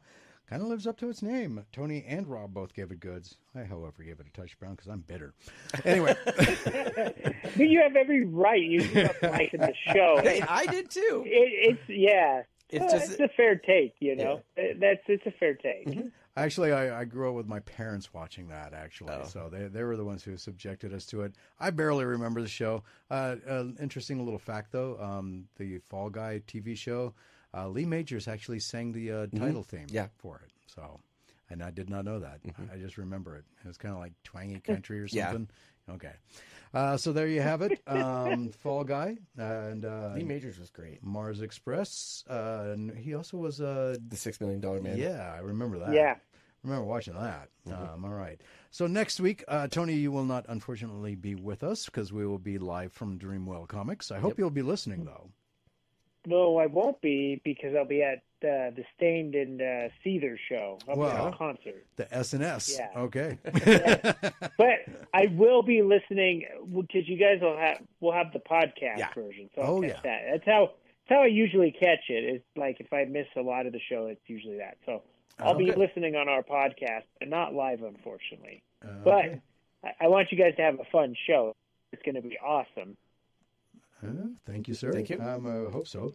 We will have a guest there, too. So I'll be giving away my AT Walker and also tickets for the Deadpool and Wolverine private screening on July 27th. So, it'll be lots of fun. So let me get to this real quick so we can get to the aforementioned trailer for Deadpool and Wolverine. So next week we'll be talking about the 400-pound gorilla in the room, pun intended, because it'll be Kingdom of the Planet of the Apes. Kalki, I think that's how you pronounce it. More Bollywood. Okay. Bollywood action. Oh, good. Mobile Suit Gundam Seed Freedom. Let's just throw words together. I've seen the video games. Right? Yeah. Lazarus. And The Last Stop in Yuma County. Those are the 5 movies we'll be talking about. It's either one word or multiple words in the title next week. It's kind of weird. All right, so here is the synopsis for Deadpool and Wolverine. Believe it or not, there is one. And believe it or not, it's only one sentence. So Deadpool's peaceful existence comes crashing down when the time variant Authority recruits him to help safeguard the multiverse. Yep. All right, so they released a new trailer for it, surprisingly. I think it was on Monday, too, right after the show, right after we gave away our first set of tickets for Deadpool and Wolverine. And I happened to catch the profanity-laden version that was dropping F-bombs literally. Oh, yeah, everywhere. Everywhere. And they're falling out. Let's F and go. Yeah, it was like a carpet bombing from World War II. There were so many F-bombs dropping. But anyway. It was letting us know it's definitely going to be R-rated. Oh, yeah. No doubt about it. There was no doubt. Yeah. This one is not for the kiddies. I don't care how much they want you to take them. He may do it. Like, remember he did the first one. He had that, like, he made the PG-13 version. Oh, was that the first one? Or no, for Deadpool 2? Was it the second one? Yeah, where he did it like... all tame, a little bit more tame. Yeah, they did it like as the Prince Bride. He was like read it to Fred Savage. Yeah. So all I know is that over the course of the week, with this trailer dropping, it actually reinvigorated my interest in it. I thought it was going to be a cheesy cash grab. But actually, they put a lot of time and effort into this one, and a lot of cameos that I was actually not expecting, and a lot of things shown in this trailer that I was not expecting either. They're going to be apparently Wolverine and Deadpool will get pruned at some point. If you've watched the Loki series at all, that involves the TVA. When you get pruned, you go to the planet or this area where all the everything that's taking out of the multiverse is put. I forget what it's called, the Void. That's where that's where the 20th Century Fox logo is and all that. Right. Stuff. Yeah. And there was like 1 billion Loki variants if you watch the Loki TV show. But then you get into I can't remember the name of the mist creature or the cloud creature, Armorth or something like that. But he's in it. And then they show a giant skeleton of Ant-Man, and somebody turned his corpse, which is rather disgusting, into a base. Yep. And you see, and if you saw the cameos, I think there was like one person reported there's like 11 cameos just in that trailer. Various people in it. They were saying the big baddie is going to be Cassandra Nova. Yes. Which at first I was very skeptical about because Cassandra Nova, a very deep-cut X-Men character. Do you know who that is, Tony? Oh, it's Professor Xavier's twin sister that died in the womb. Yes. Yeah, supposedly. Yes. Well, she took pieces of his psychic energy and put herself back together. So that's how powerful she is. A couple of years, but when I first saw the trailer, I thought it looked to me because the way she was dressed and the fact that the very next scene that they showed was the portal. The Doctor Strange little spinner thing. I seriously thought it was like a younger version of the Ancient One. No, because she's bald too. Yeah, that makes sense. Yeah, and just because the way she was dressed and that going on, so that was my first assumption. I will not put anything past Marvel because people have been misled and things have been misleading before about what character is going to be in there, even off of trailers. So I thought it was interesting how they played it into it and are trying to use it. I guess Deadpool used, it kind of ties in directly with the end of Deadpool 2, him using Cable's time travel device to bring back everybody. I thought he was when the first trailer that they showed when they showed all of those all the people from Deadpool 2 in his apartment. Birthday party. Yeah, I thought he was just hallucinating. It's Deadpool. He's crazy.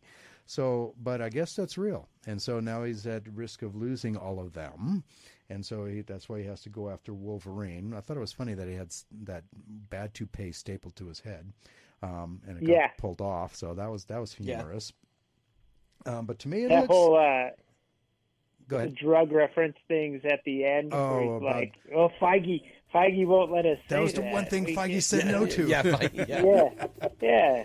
Don't you want to build a snowman? Snowman? I do, but I can't. Oh, we got to take a break, sir. But we definitely want to get your opinion on Deadpool and Wolverine. So hang tight. Everybody else, we'll be right back. If you want to chime into the conversation about Deadpool and Wolverine, 775-515-4141 is the phone number to call. And we'll be right back with Rob and Tony's thoughts on the latest release of the trailer for Deadpool and Wolverine. So don't go anywhere.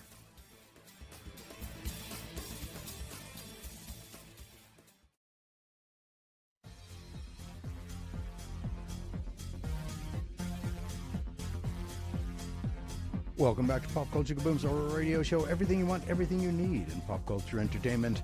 And we are on the phone with Tony Sanfilippo, Filippo's Horrible Reviews. And we are talking, we just got done doing the movies, and now we're going to be talking about the trailer, the new trailer for Deadpool and Wolverine. I gave my thoughts on it. If you missed it, go back and listen to it on the podcast. But after that, we left off with, we're going to talk with Tony about his thoughts on the Deadpool and Wolverine trailer. And take it away, Tony. Oh, I love it. This one was so the first trailer that dropped obviously was more about just Wade and Deadpool, and you get the teaser of Wolverine. So this one just comes out the gate. It's got Wolverine sitting at the bar, kind of a nod to the original X-Men when you kind of see him sitting in the bar. Really, most like Logan movies, the Wolverine, he's usually sitting in a bar. But then I love how he's being approached, and Deadpool rolls up. He's like, "Hello, Peanut." And then they have their big fight, which I actually saw the fight scene, the initial sequence, is the exact same sequence from the very first Spider-Man. They do the same exact throws and everything. There's so many Easter eggs in it, like from being in the Void, seeing the 20th Century Fox, being in Ant-Man's head was crazy, of the big giant skull. It just makes you want to think, like, what universe or what Earth version is this, and what, like you said, you're starting to get in the TVA, so which variants are these guys? And I think it looks just awesome. I cannot wait. Obviously, loved all the cussing. The Madonna Like a Prayer song fit well with the trailer. It just really did, And it was also the anniversary of that song too. Really? Yeah. Okay. Which they said it was funny. The day they launched the trailer, Ryan Reynolds came out and said that's a complete coincidence. Yeah. The day they launched the trailer was the day Like a Prayer hit number 1 in 1990 or 91, whenever it came out. So, but I really enjoyed it. Just seeing Wolverine in the actual yellow spandex, that looks awesome. And if you go on the internet, you can see all the little Easter eggs because people are crazy. They're dissecting the trailer, but frame by frame. you see literally old characters from the Fox X-Men movies that are stuck there, and I can't wait to see who else. Like you can see Azrael, Lady Deathstrike are two of the noticeable ones. Apparently Toad's in there. Pyro. Pyro. Yeah, he definitely is, because he's in the Deadpool, the first trailer. So there's a lot of cool stuff, and it's got Elias. So I love the ties to Loki. And then I'm curious to see when they jump through the Doctor Strange ring, like where does that take them? Because we saw in Spider-Man Far From Home, that's where like Tobey Maguire's Spider-Man came through, and so did Andrew Garfield. Some people are joking, what if they were in the big final fight of Endgame the whole time because they jumped through the thing? Yeah, that's supposedly one of the rumors, is that they're going to be showing them in all the different Marvel movies appearing through the portals. Like not just the big Endgame scene, but yeah. So you can see all kinds I can't wait. All kinds of cameos. This trailer has me fired up. I cannot wait. It looks awesome. I don't think it's going to disappoint, and I kind of feel like Marvel is finally back on track. Like they realize, okay, we're wasting too much time doing these TV shows and developing all this other stuff. Let's just stick to the big guns. Let's bring in the big names. And now I feel like they're putting themselves back on track, and this movie's going to be the one that kickstarts it. Okay. Rob, what say you? Well, it's Deadpool and Wolverine. What do I need to say? Yeah. But yeah, no, actually, this actually looks cool. I really like the way that they're going. It looks like they're hinting towards that they're going to be part of the universe with where Wolverine kills all the X-Men. That's where we get the big giant skull of Ant-Man from, according to comics. So who knows what they're doing. And then you have that really like weird scene that, apparently Cassandra Nova is, I don't know what you want to say, like hunting down Professor X's with all the extra wheelchairs like behind her. Wow. That's vicious. So, yeah. So, I guess she never got quite, over her like womb thing, That sibling rivalry goes deep. But it looks good. It looks interesting. I'm glad that they're like, doing it. I'm glad Disney's letting him be Deadpool. And I think, they have to with the whole, they would lose so much, I think, if they didn't, in other words, but keeping it, then that's what the whole reason why they have like 20th Century Fox, why all these other companies come out with other subsidiaries, is so they can play around with things that are not part of their normal agenda, so to speak.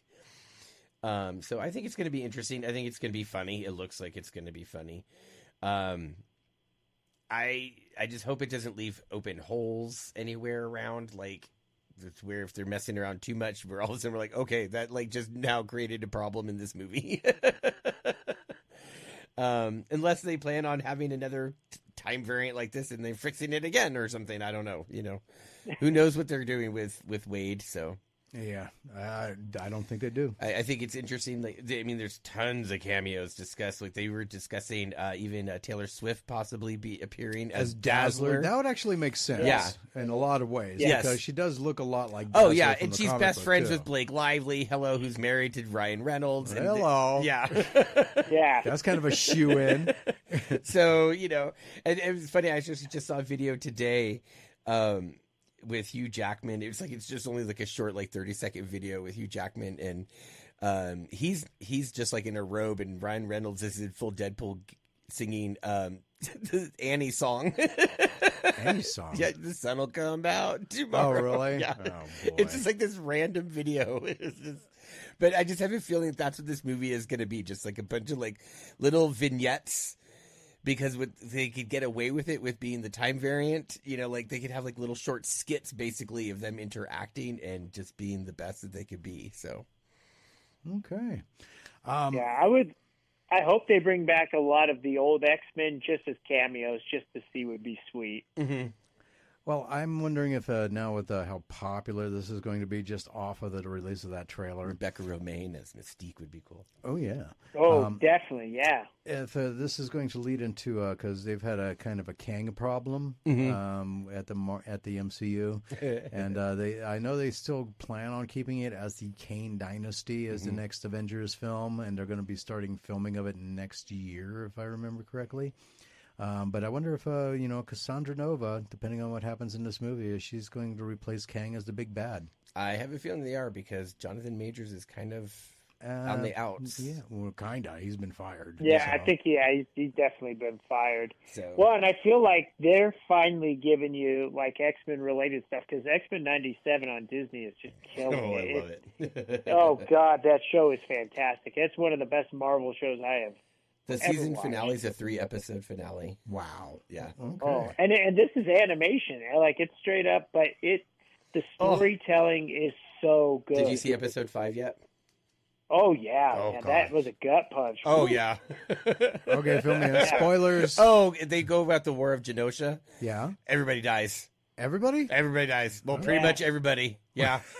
Yeah, they kill Gambit off. Yeah, they kill Gambit. Yeah. Oh, I'm so sad about that. I never liked that character. I liked Gambit. He's cool.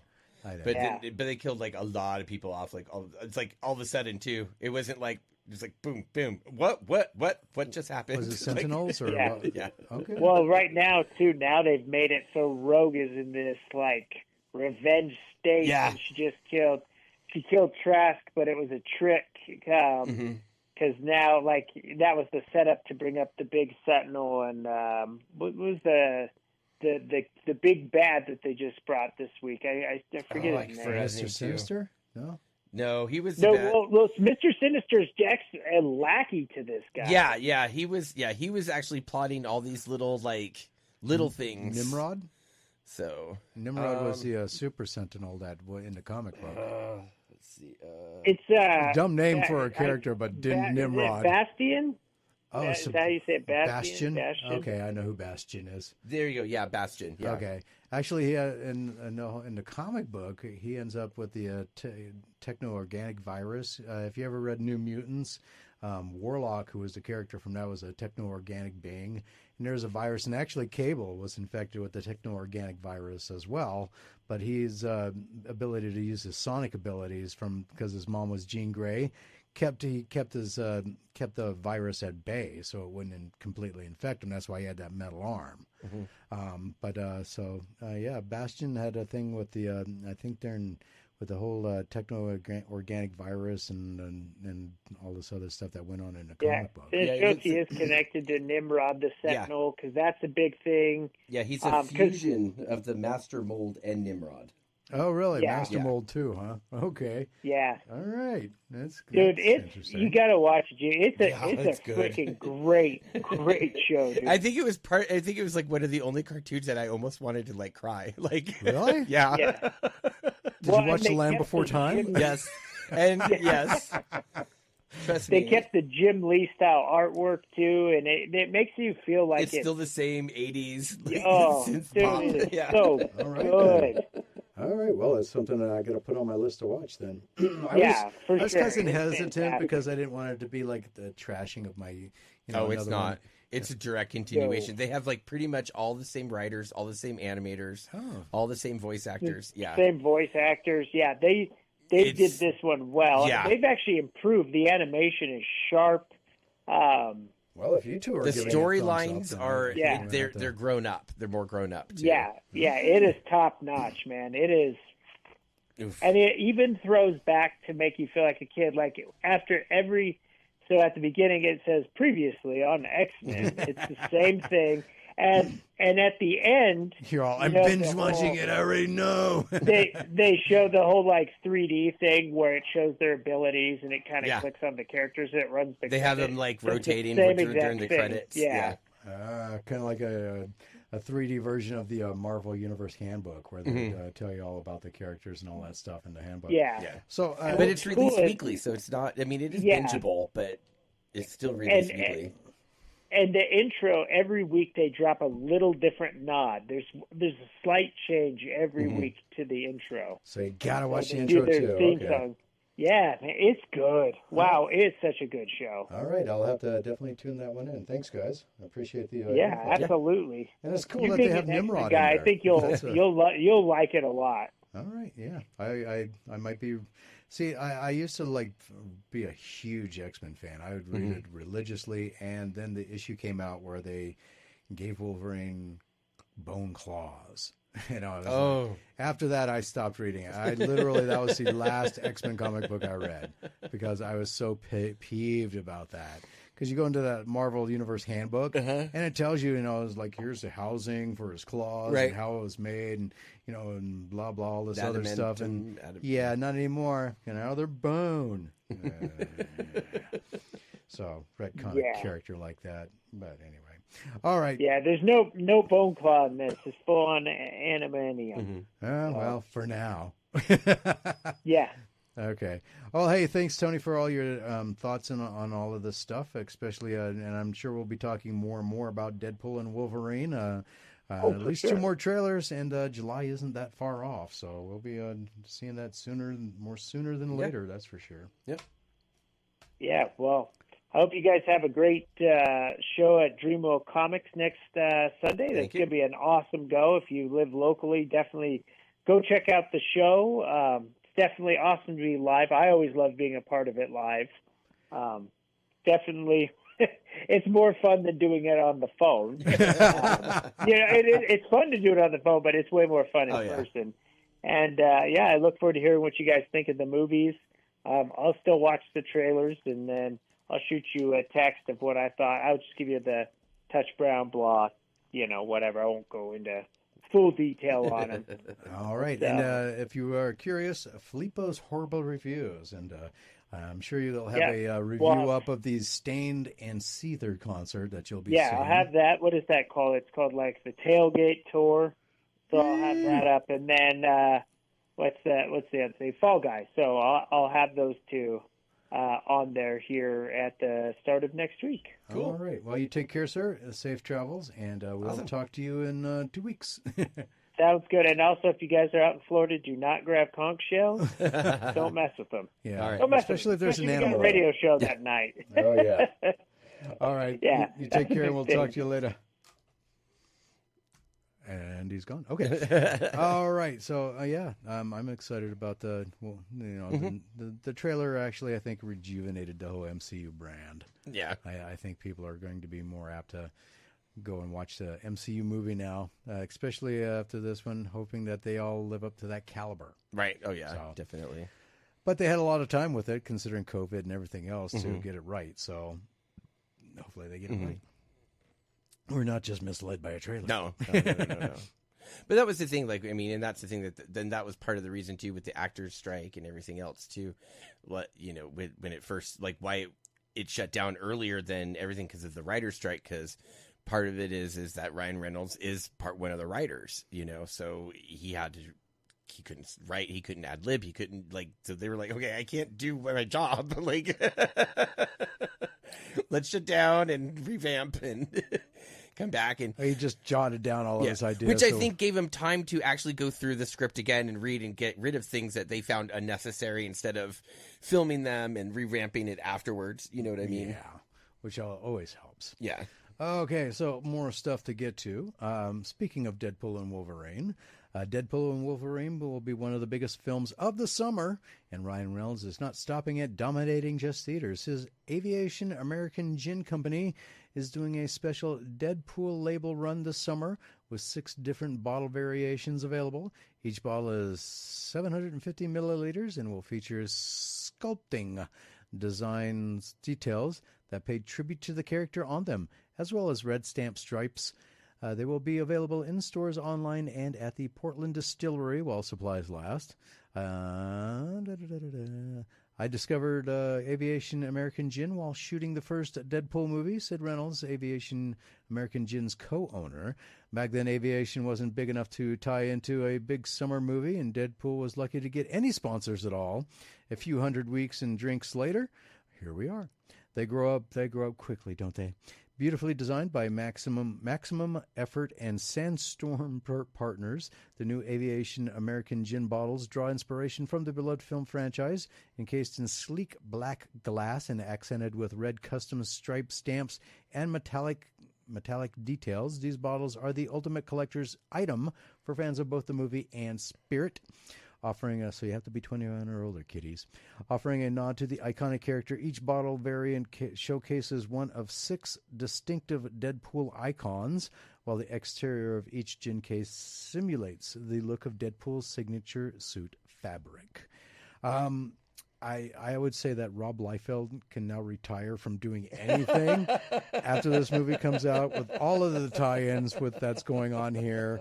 I mean, he's got to be making a buttload of money off of this whole movie with all of this tie-ins and everything else. Every time somebody says Deadpool, he's got to be getting a percentage there somewhere. Hopefully, I mean that's what you hope for as a creator, right? Make something so popular that you can retire. And live happily ever after and create what you want to create and blah, blah, blah, blah, blah, blah, blah. So you got anything on the subject of Deadpool? Of cons? Of cons? And events? No. Okay. I just have other movie stuff. Movie stuff. Okay. Well, let's talk movie stuff. A film adaptation of the video game El Paso Elsewhere is in the works and should see actor Lakeith Stanfield both starring and producing the project. In recent years, video game adaptations for film and television have started to pick up a lot of steam, especially following the success of The Last of Us, Fallout, and Mortal Kombat. Now, El Paso Elsewhere is next on tap to get the same treatment, which represents one of the first instances in which an indie title has made this jump. Originally reported by Deadline, news of the El Paso Elsewhere movie is pretty slim for the time being. As mentioned, Stanfield, who has previously starred in Sorry to Bother You, Knives Out, Uncut Gems, and the new TV series Atlanta, is currently in discussions to serve as the film's main character. The movie is then set to be produced by De Bonaventura Pictures and Colin Stark. For now, more specifics on who will write this adaptation or when it will be hit theaters have yet to be announced. The film will center on James Savage, who, while recovering from a toxic relationship, confronts both his inner demons and enigmatic ex-girlfriend, Janet, before she executes a world-ending ritual. Okay. Says the synopsis of the adaptation via press release. James navigates her reality-bending universe by ethereal monsters while facing the truth about his own addictions and skewered sense of self-worth. Sounds like Constantine. Learning that the only route to love is through healing. As mentioned, El Paso Elsewhere is a bit of a surprising game to now be adapted for the big screen. Unlike many other gaming adaptations, El Paso Elsewhere is an indie title that has far less naming recognition. In fact, El Paso Elsewhere isn't even a full year old just yet, as it originally launched this past September. That being said, those who have played the game have said nothing but good things about it, as it currently boasts a very positive rating on Steam. What do you got, sir? For movies? Yes. Oh, okay. I got some. Keanu Reeves is joining Sonic 3. Yes, as Shadow. I think that's actually kind of cool. I like Keanu Reeves, so I think it'd be kind of cool to see him in a Sonic movie. I don't know though. His voice does not, or his demeanor, I should say, not necessarily his voice, but his demeanor. Mm-hmm. I don't think plays well as a Sonic character who's based on speed and being really fast. No, because he's got that kind of laid back, kind of slow speech pattern. Yeah. Uh-huh. So that kind of surprises me. But they cast Chris Pratt as freaking Garfield, so anything will fly. Right? I guess.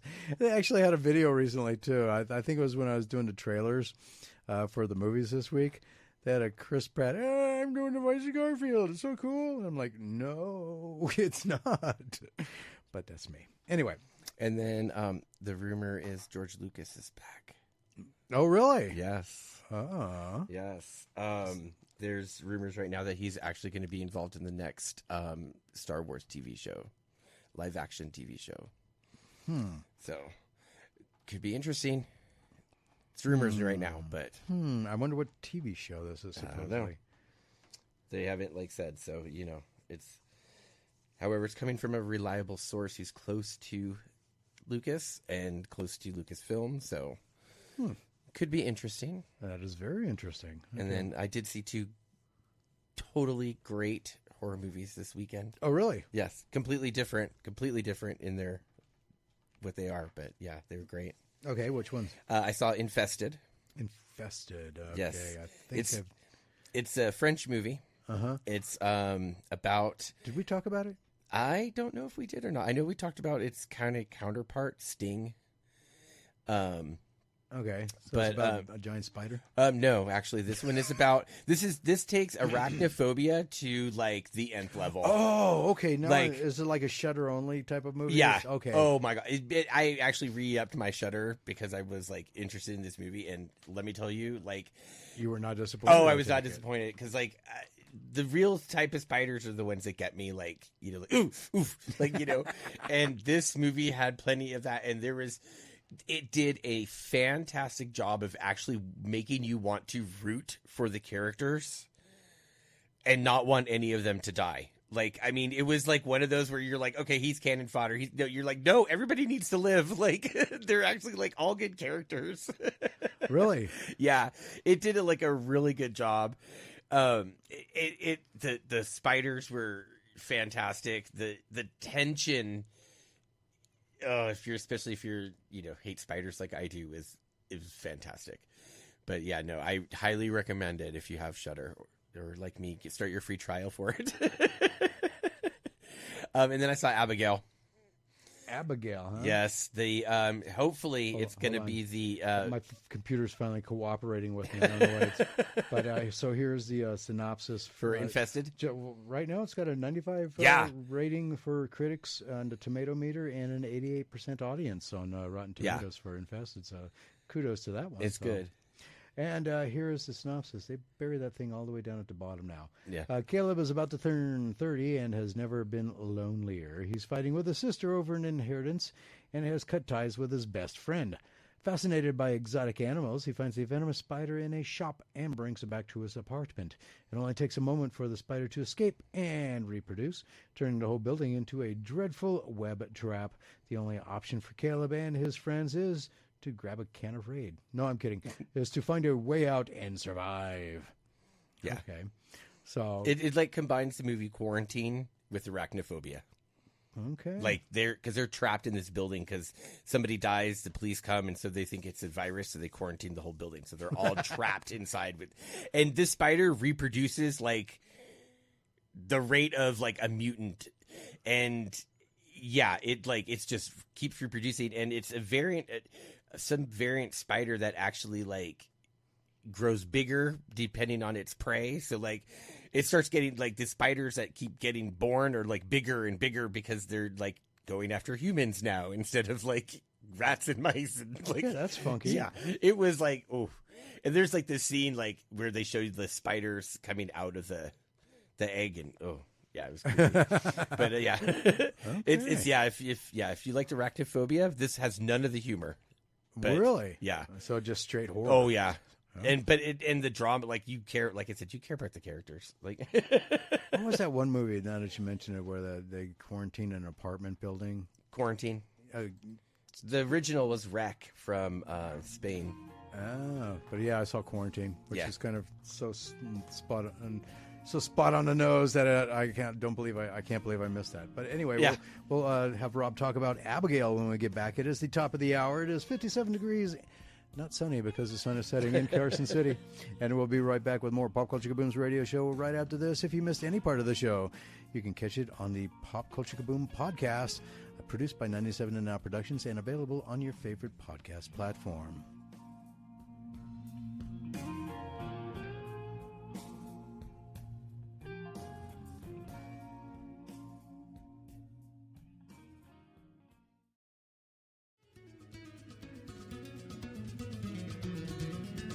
Hello, world. This is Pop Culture Kaboom's radio show. Behind the big board are my co-host, Mr. Rob Nault, and I am your not-so-humble host of all things Pop Culture Kaboom.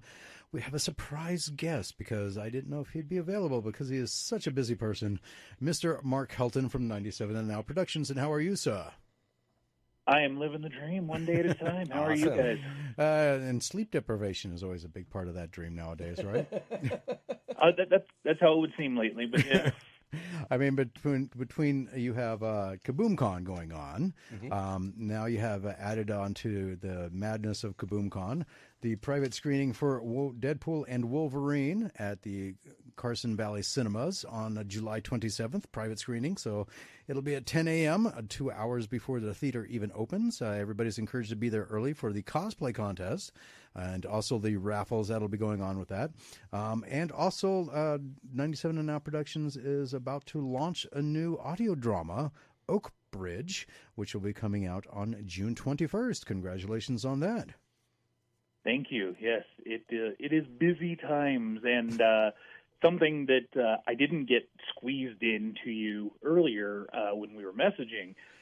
Another huge announcement that 97 and Now Productions recently made is that we will be partnering with IC Sound Comics to create, produce, and 6 number-one issue comics over the next 14 months. So now you're going to be a comic book publisher as well. Yes. Congratulations. Wow. Do you want to hear about those at all? Oh, yeah.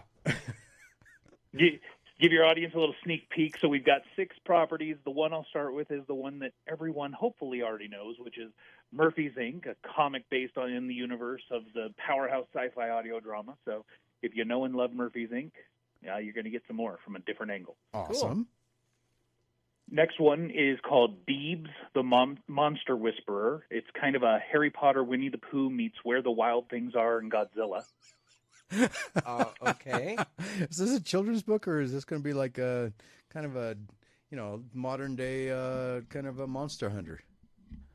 I would say it's more of a modern day monster hunter. It's kind of a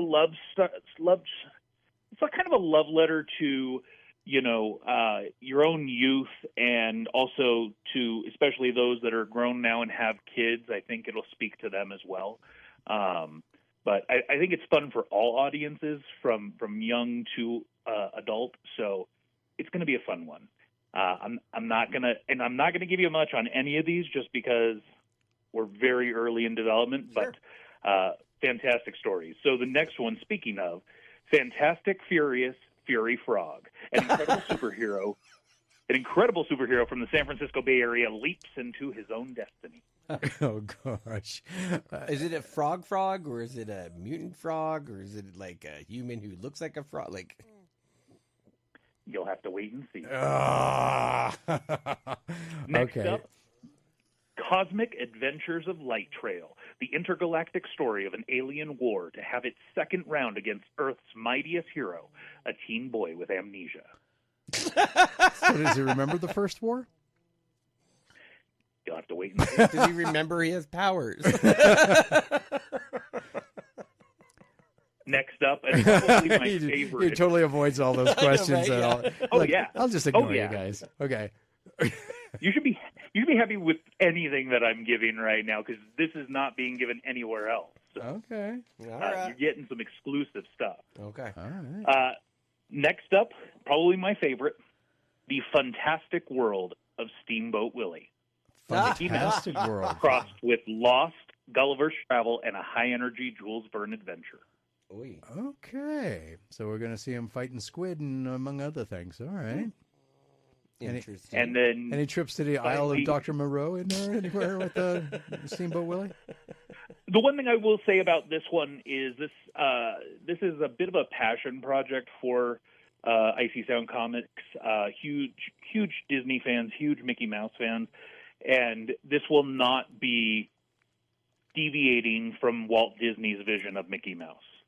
Okay, so it's not going to be like a horror trope or something like that. Okay. No, it will be. So I don't know what you guys think, but for me, some of the best Mickey Mouse cartoons out there are when they take a classic story and put a spin on it, like A Christmas Carol or The Prince and the Pauper or Jack and the Beanstalk. Those are some of the best things that Disney ever did with Mickey, and I wish they would do it more. So that's probably what we're going to see here. Well, okay. See it. Then Mickey definitely has to make a trip to the Isle of Dr. Moreau. It's kind of reminding me of like Mickey Mouse in the Jungle Cruise. Yep. So like, he's cruising through Willie. all of these Steamboat Willie through all of these different classic adventures. That'll be actually it will be interesting. What is next, sir? So the last one is Midgard, a separate epic fantasy along the lines of Lord of the Rings meets The Secret of Nim.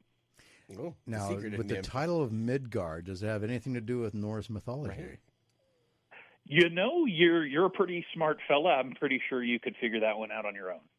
I'm gonna go with a yes on that. I'll go with a guarded yes, just in case I might be wrong, because I have been known to be wrong. So here's the exciting news to go along with this. Okay. Again, this is, you're getting some exclusive stuff. So we, 97 Now Productions, in conjunction with IC Sound Comics, which, for those of you who don't know, IC Sound Comics is the dynamic duo father-son, Lawrence and Diego Iriarte. They are finally stepping out on their own and going big, going for broke, if you will.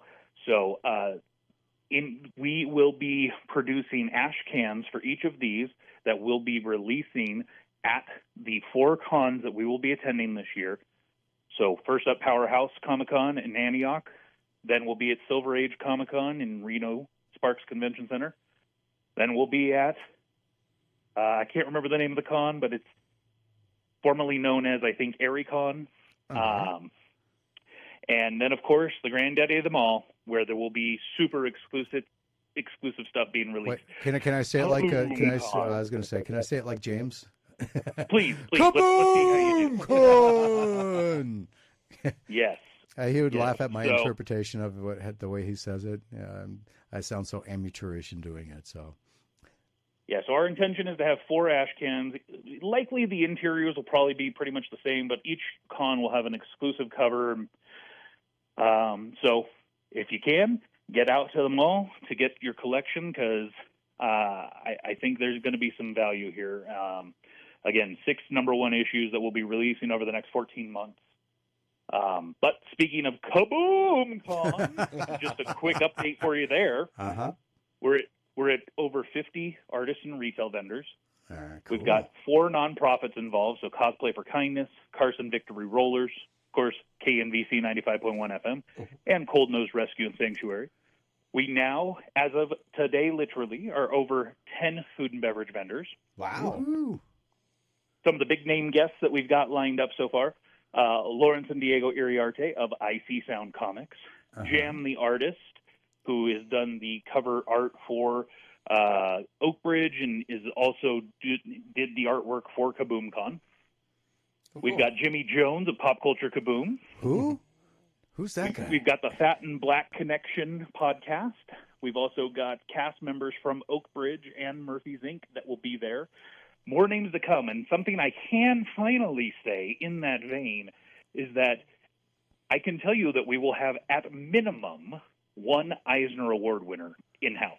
Oh, okay. Well, that doesn't narrow it down, but but that's really cool. An Eisner Award is not an easy thing to obtain, so that'll be interesting to find out whom that announcement is when you can make that. Indeed. And I'm hoping soon. I'm hoping very soon. And I can also mention that one of the others that may or may not be an Eisner winner has worked on properties such as X-Men and Astro City. Oh, okay. You know what? Who I'd think of when I don't know if he's ever worked on X-Men. I know he's done some cool. Well, yeah, I know he's done some cool X-Men stuff. But Alex Ross, who is a great artist, but I would be impressed, beyond impressed, if he was there at Kaboom-Con. But I'm probably grasping at straws, aren't I?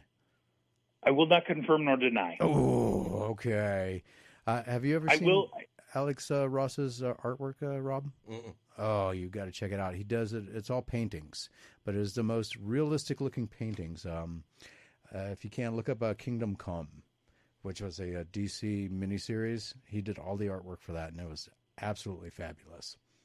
The covers were, yeah. So, all right. So, and then, of course, we got the Deadpool and Wolverine private screening.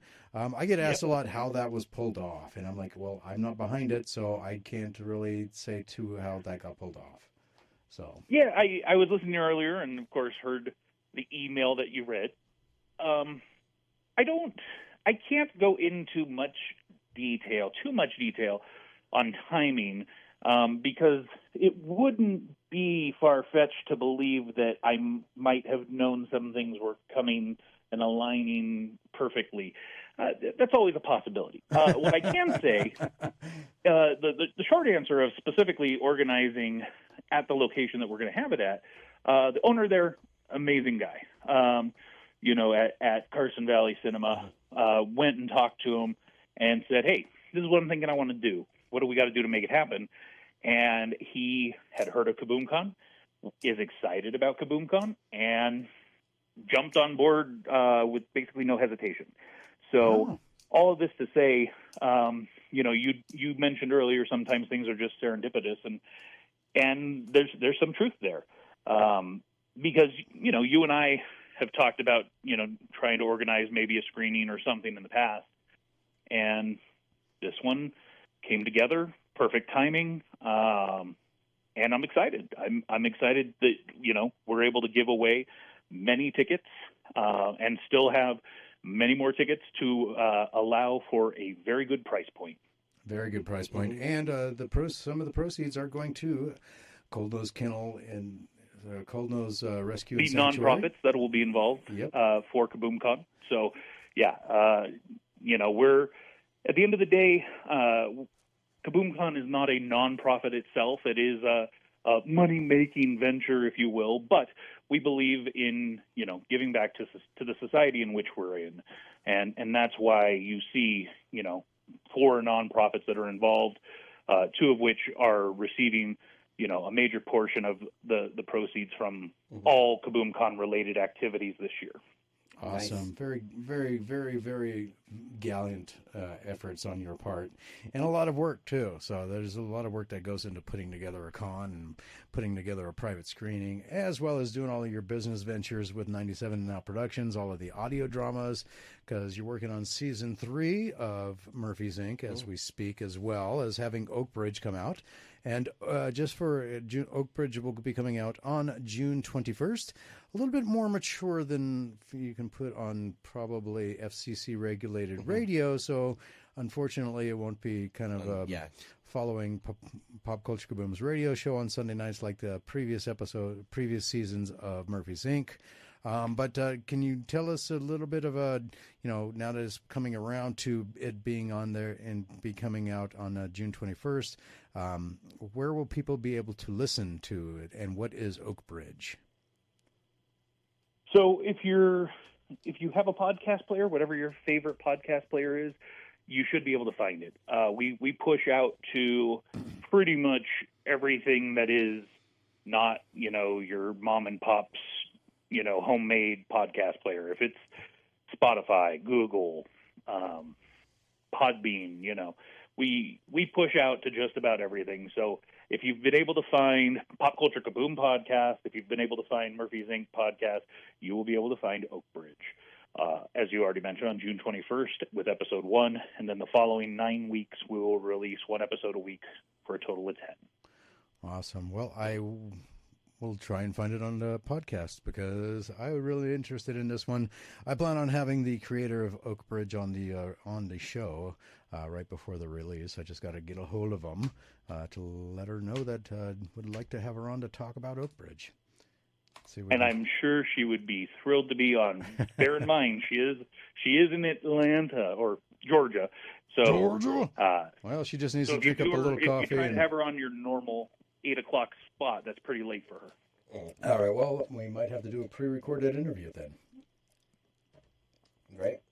So, yeah, and piggybacking on that, we will have the creator of Oak Bridge as well as many of the cast and other production staff that are involved on upcoming episodes of Fat and Black Connection podcast Wednesday nights at 8 p.m. Pacific.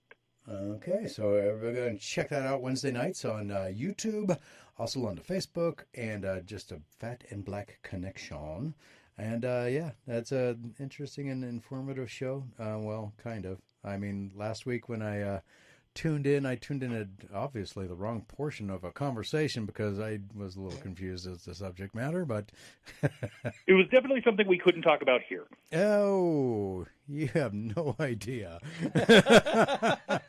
Well, actually, maybe you do, but yeah, it was interesting. I thought, like, what did I just walk into? one of the nice things about broadcasting on the internet and not being beholden to the FCC is that we're not raunchy, I wouldn't say. We don't go total blue, but we are able to have interesting conversations that we definitely wouldn't be able to here. And that is an understatement. Okay. I'll tell Rob about it during the next break. Oh, I will. I definitely will.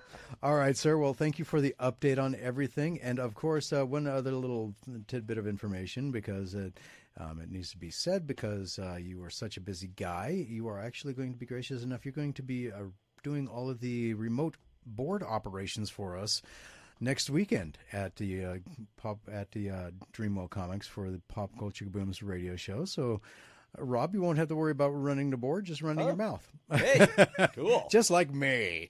So, because Mark will be handling all of the logistics while there. So, cool. If you have any questions about audio dramas, about the upcoming Deadpool and Wolverine private screening, about Kaboom-Con, you can ask Mark in person. Not during the show, though. That'd be kind of rude because he's working.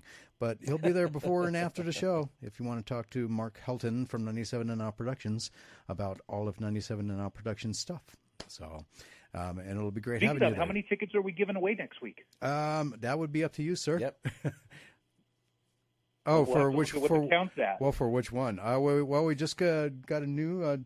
So we have Crystal and Thomas. So we have 18 sets left for the Deadpool and Wolverine private screening. But there's not 18 weeks left, so I think we should give away a couple sets. What do you think? Okay, well then we'll give away 2 sets. You heard it here. What about Kaboom-Con too? Sure, let's give away a pair of Kaboom-Con tickets, too, while we're at it. All right, so we'll have Kaboom-Con tickets, and we'll have 2 sets of Deadpool and Wolverine tickets for the private screening, all of which is provided by 97 and Now Productions. All right, sir. Well, thank you very much, and you have a good evening, and thank you for taking time out of your busy schedule to join us on the air and give us all of this exclusive information about IC. Do it again. I appreciate you both. Thank you, sir. Take care, and talk to you later. All right. All right, bye-bye. All right, so all right, so there it is. 2 sets of tickets will be given away next week instead of 1. And Kaboom-Con tickets. And my AT-AT. Right. And there's a lot going on next weekend. Yeah, there is. And we'll have a special guest who might actually be giving away stuff too. Oh, yeah. Because it is for the Lake Tahoe Comic-Con. Right. So who knows? Yeah, he might have tickets for that. So you can walk away with 2 con tickets. Oh, my gosh. An AT-AT and or show private screening for Deadpool and Wolverine too. Wow. So all kinds of stuff.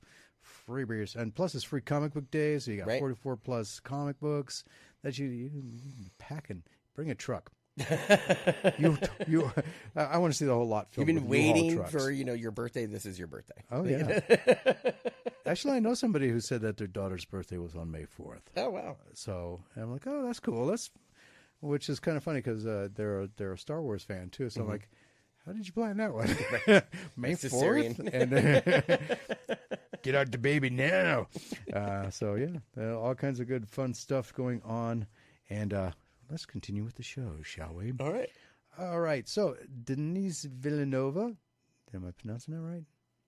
Denis Villeneuve. Yeah, that sounds a lot better. He did Dune Part 2, which was released this year, and it has been a hit at the box office in addition to being revered by critics and audiences alike. Oh, wait, no. We had to talk about something else. You saw Abigail. Yes, I did. Which currently has an 83% tomato meter and an 86% audience score. Yep. And here's the quick synopsis again. After a group of would-be criminals kidnap the 12-year-old ballerina daughter of a powerful underworld figure, all they have to do to collect a $50 million ransom is watch the girl overnight. In an isolated mansion, the captors start to dwindle one by one as they discover, to their mounting horror, that they're locked inside with no normal little girl. She's a vampire. Right. If you watch the trailer, you'd know that. But so we watched it, and well, the trailers anyway, but you actually watched it. Yeah. And so I just out of curiosity, was my theory correct? Somewhat. Really? Somewhat. Okay, Somewhat. So give me the scoop. Okay, so spoilers, this is going to be spoiler filled, so I'm going to just say that right now. But yeah, no. So the theory, if you're wondering, is that like her father planned it. No, she planned it. I thought so. Now at the end, though, my second half of that theory was that the female survivor might end up being like her. No.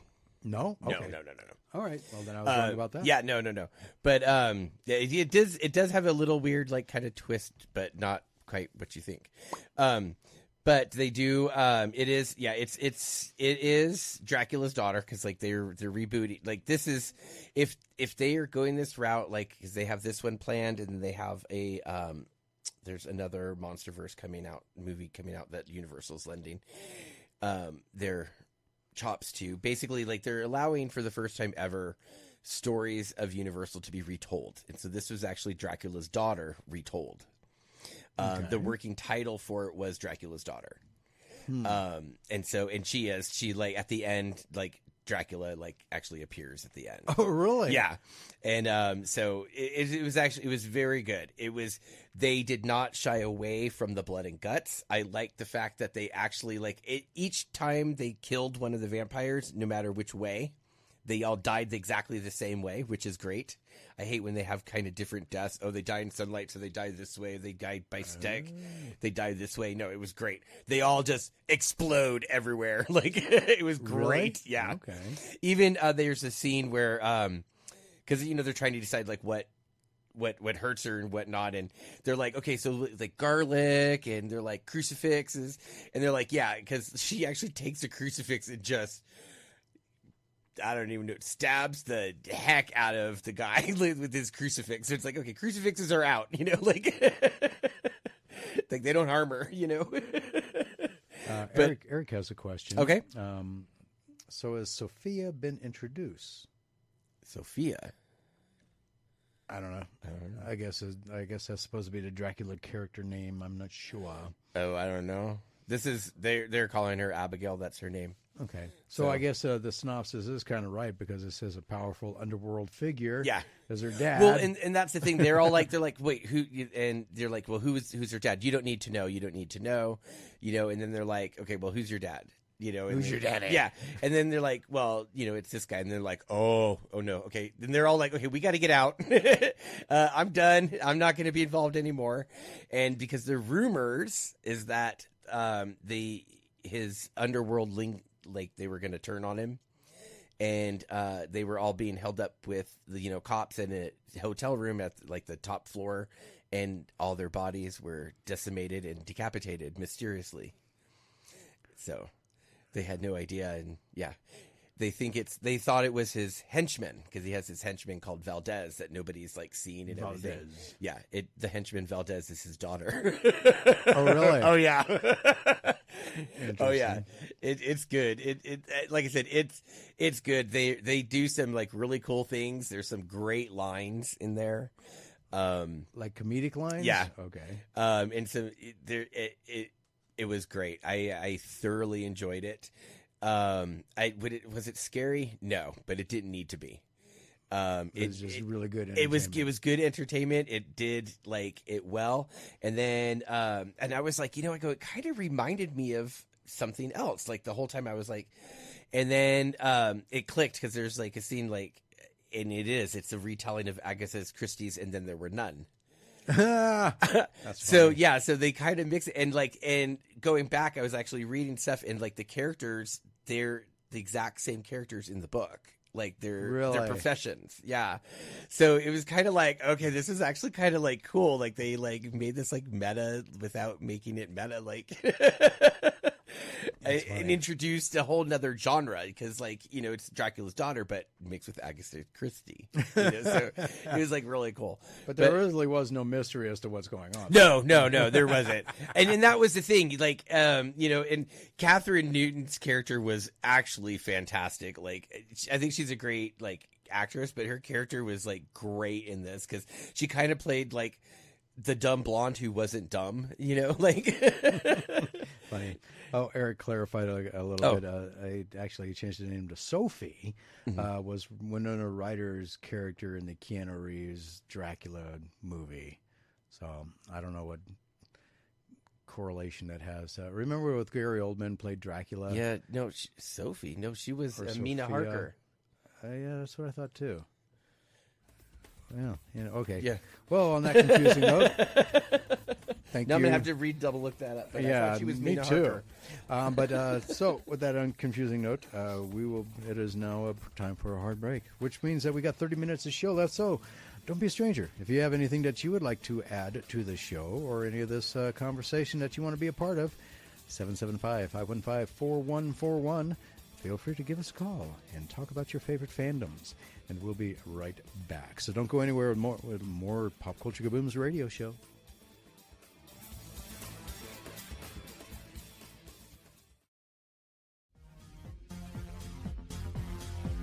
Welcome back to Pop Culture Kaboom's radio show. Everything you want, everything you need in pop culture entertainment. So about 2 weeks ago, we did Abigail was the 400-pound gorilla in the room for us. You gave it a good. Tony and I both gave it blahs. Do you still maintain the good? Oh, yes. Okay. Oh, yeah. I'll end up buying this when it comes out. All right. Physical media is still alive and well. Yeah, I like physical media. Okay. So there's your recommendation if you need a good comedic horror movie to go and see. And then a regular horror movie, too, with Infested. So that's why I said there were two different, like, comedic and then just straight horror. Yeah, my dog was like worried, like my dog was freaking out because the spider one, like, yeah, it makes me jump, like when there's certain scenes, and so my dog was just like, what the heck, cause, what's wrong with you? Yeah, because I have to admit I was by myself, so there might have been a few screams out loud. Poor doggy.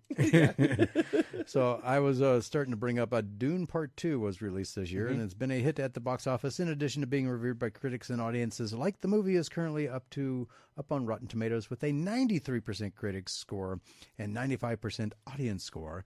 Naturally, fans are wondering when the third installment is coming out, especially considering the sequel set up more story. That's usually what movies do, though. Right. Nowadays, anyways. Villeneuve previously spoke about the next movie, Dune Messiah, and explained that he's not interested in rushing out the film.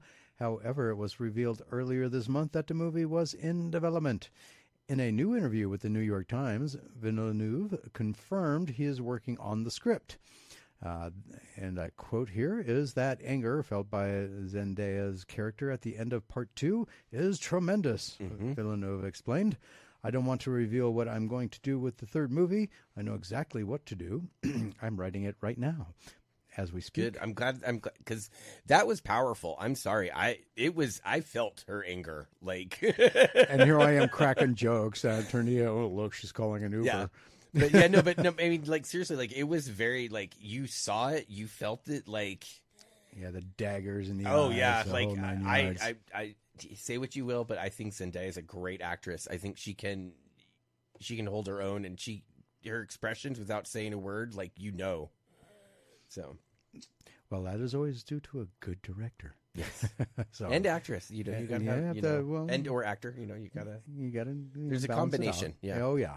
Some of the best acting is done when they have a great director. Well, that's what they used to say. It was the cinematographer. It was the lighting. So that too. Yeah. Great cinematography. In movie, all the way around. So both of them. Villeneuve explained, I don't want to reveal what I'm going to do. In the third movie, I know exactly what to do. I'm writing it right now. But there's a lot of firepower there, and I'm very excited about that decision. I did both movies back to back, which makes absolute sense to me. For me, Villeneuve recently shared with Empire Magazine, I felt that it was a good idea to move forward right after Part 1. We were already writing at Katera, but it also meant that for 6 years I was on Arrakis nonstop, and I think it will be healthy to step back a little. First, make sure that we have a strong screenplay. That's always a good thing. The thing I want to avoid is not having something already. I never did it, and now I feel it could be dangerous because of the enthusiasm. We need to make sure all of the ideas are on paper. If we go back, it needs to be real. It needs to be relevant. If ever I do Dune Messiah, it's because it's going to be better than Part 2. Otherwise, don't do it, he added. So there it is. And he did say it was in development. So apparently he's going to do it proper. Yeah. Well, and he said earlier, too, that if he actually had a couple films that he was obligated to make. Yeah, beforehand. at least one before he got to it. So, but at least he's keeping busy and keeping it, in the forefront of his mind, so to speak. So, well, but I'm glad he's continuing the writing and not passing it off to somebody to complete his vision. Yeah, and also this way, he can take his time with it and make sure he does it the way he really wants to do it. No, exactly. So. Godzilla knows a thing or three about movies. Over the decades, the monster has starred in dozens of features, so his legacy in film cannot be understated. To this day, Godzilla stands as film's most impressive monster, and a new report has confirmed the kaiju is courting a new short film. The update comes from Toho Company in the wake of several theatrical wins. It turns out the company has made a short film called Godzilla Attack on Tokyo. The short will be screened in public using a 100-meter tall screen against the Tokyo Metropolitan Government Building. Interesting. The Godzilla special is meant to show locals that what it would look like if Godzilla came knocking, and as you can imagine, that visit would be downright deadly. Oh, so they're doing true size, I guess, on the building. That would be interesting. So 100-foot tall meter, or 100-meter, that's longer than a foot. Yeah. So 1 meter is 3 feet for every meter. Wow, that's huge. Yeah, so Dang. Right? Isn't that what I think? That's what it is. I'm no mathematician, or I'm no engineer. I have no idea. The Godzilla special is meant to show locals, blah blah blah. As you can imagine, that visit would be downright deadly. The new short debuted on April 27th, so yesterday, and the short will be shown in Tokyo regularly. The film will follow Super X2 as they go head-to-head against Godzilla. After all, the kaiju loves to destroy buildings, and Super X2 will be asked to defend the government building from Godzilla. The short film is just the latest to join Godzilla, as the monster has more than 35 to their name. From Monster Planet to Godzilla versus Gara Sharp. The franchise has done a number of shorts over the years. Some of them were like Godzilla versus Bambi. This latest, I threw that in there. This latest release seems to be geared towards tourism, as the Tokyo Metropolitan Government Building will lure in guests with its Godzilla short. So if you want to see this Toho special, you will need to visit in person. I'm sure somebody will use their cell phone and capture the video and post it online at some point. So 100 meters is 328 feet. Whew, dang, that's huge. That's like Godzilla size. It's kaiju size. Yeah, that too. All right, so here's kind of the funny but not so funny story of the week, I guess. All right, so satire or? I don't know yet, but here's an interesting one out. Post Malone, Michael Bay, and Brad Fuller's Platinum Dunes and Vault Comics have partnered to create an all-new IP universe based on an original story by the 8X Diamond recording artist. So I guess this is a story that Post Malone came up with? Sounds like it. Bloody Disgusting has learned this afternoon that what exactly does this mean? Well, the plan is for Vault Comics to launch their original genre story as a graphic novel in 2025, with Platinum Dunes developing the film adaptation.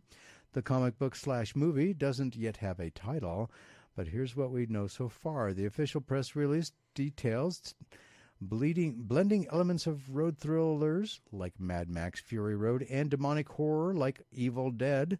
The story is set in medieval Europe, where the only thing standing in the way of a horde of demons infesting the continent is a mysterious armored 18-wheeler, seemingly sent back from the heavens. It's all Optimus Prime.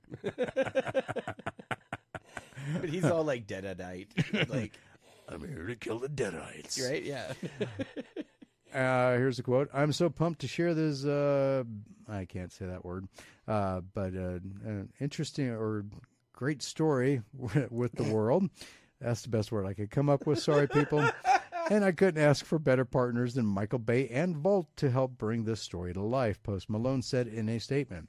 This is the kind of project you dream about, said Vault CEO Damien Wasl. We get to work with an exceptional artist at the top of his game to build a completely original story from the ground up. We have an iconic director helping to guide the creative development. We're going to bring the world a mind-blowing graphic novel, and that's just the beginning. I love working with talented people, and Post Malone is incredibly gifted, says Bay. I'm excited to work with him on such an intriguing idea, and when you add Vault to the mix, it raises the bar to another level. This new IP is just what the graphic world needs right now. I'm sorry, but I would have to see something before I pass judgment on this. I mean, it sounds intriguing at this point, but an 18-wheeler going back in time to medieval times. I'm kind of, it's like, didn't you ever see the movie Duel?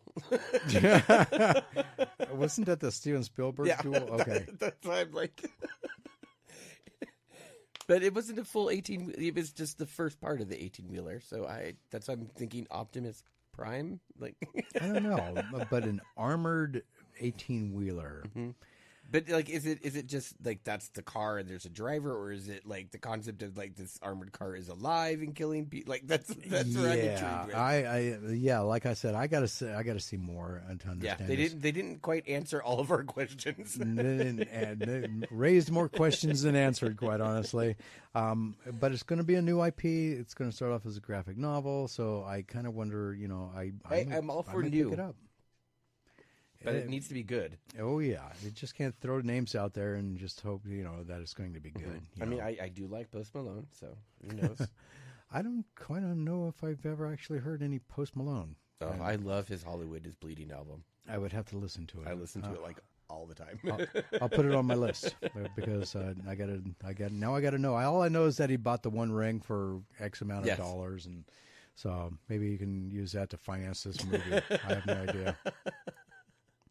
The armored truck from Die Hard with a Vengeance. No, I think it's Furiosa's ride from Mad Max Fury Road. Oh, there you go. So I instead of the armored truck from Die Hard with a Vengeance, Eric. So you got any more movie stuff? Oh man. Hey, hold on, I did. Oh, he does. Well, Challengers took over the number one movie, or not Challengers. I'm sorry, but Civil War is still the number one movie. Again. Really? Yes. Wow. I just don't see the fascination for that one, but okay. So I think that's kind of crazy. But, let me see here. I think we have that one on here about Civil War, don't we? Mm-hmm. Wasn't that put in as a Civil War. It was. I want to say 2 weeks ago is when we reviewed it. Yeah. Okay. Well, you know what? You and Tony gave it goods. Yeah. And I gave it a touch brown. Yeah. It's so bad. Supposedly, it's invoking a lot of theories online and stuff. And Alex Garland's very vague, so there's lots of theories going on about it. Okay. But then there's Zoe Kravitz has a new movie. She's her directorial debut. Oh, really? Star-studded, Channing Tatum and a bunch of others, called Blink Twice. Whacked out trailer. That's a trailer you got to see and you're like, what did I just see? So don't blink twice. Yeah. And it's one of those I can't remember what Peter calls on a Family Guy, but where they say the name of the movie in the movie, and she goes, and there's a scene in it where the main antagonist, she goes, oh, so blink twice if I'm in danger, and Channing character's like, we don't talk about that, totally serious. So it's those what the heck is going on in this That is weird. Okay. Oh yeah, it's crazy. It's starts off as a normal trailer and then goes bonkers. But yeah, okay. I'm intrigued because it's her directorial debut. So Blink Twice. I'll have to look that up and check that out. Mm-hmm. All right. With the November 2024 still some time away, we've been wondering when we would be getting a chance to learn more about what's in store with the highly anticipated second season of Arcane. Mm-hmm. With V and Jinx finding themselves heading down two very different paths and an eventual confrontation, we are treated to a first look clip back in January that teased some dark forces at play. Following that, Purnell had an ominous tease to share that was a punch to the feels over how the season will roll. Now, Netflix is giving fans the heads up that this year's Annecy Festival will include a making-of session showcasing the animated series as it readies for its return later this year. Those set to attend the Wednesday, June 12th event include Link, screenwriter Amanda Overton, senior concept artist Arnaud Bowder, director Bart Minari, and producer Christine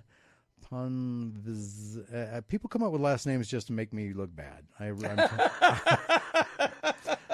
Panzvari Vera. Expect more details as the event gets closer, and definitely go and look them up so that you can mispronounce their names on your own. That was rough. So the Simpsons have killed off a surprising character with the newest episode of season 35.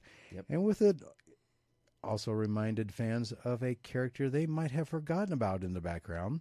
The Simpsons is no stranger to death, both as a result of the real actress passing away. Well, that happens when you've been on for 35 years, and thus having their characters retired from the series, but also as a result of shaking things up for the sake of a story. The Simpsons have done the latter with the newest episode of the long-running animated series by removing a character that has an impact on Homer and his buddies, but not too big on the series at large. The Simpsons Season 35, Episode 15, Cremains of the Day, sparks its episode with the surprising death of Larry, one of the barflies that have been... is that the one who... From episode 1? That guy? Is that Yeah, Larry? he's been there since episode 1. Yeah, he has. Well, that's a bummer. Yeah. Been drinking alongside Homer, Carl, and Lenny at Moe's since the very first broadcast episode of the series. I know you just said that, didn't you? It's funny, though. Simpsons roasting on an open fire, while the character was has really only spoken 2 lines through the 35 seasons. His death ends up bringing Homer and his buddies closer together as they seek out a way to honor Larry's memory of them and his friends. Cremains of the Day begins with Homer, Carl, and Lenny having a conversation with Moe at the bar, like usual. And when Moe loses a bet on a football game, he tries to kick everyone out in anger. But Larry doesn't move. He stays stiff and even started making squeamish noises when Moe tried to poke him in the eye to wake him up. Ew. It's clear that he's died. But a cause of death is not revealed. At his funeral, with only Larry's mother attending, it's explained that Larry's full name is Lawrence Dalrymple,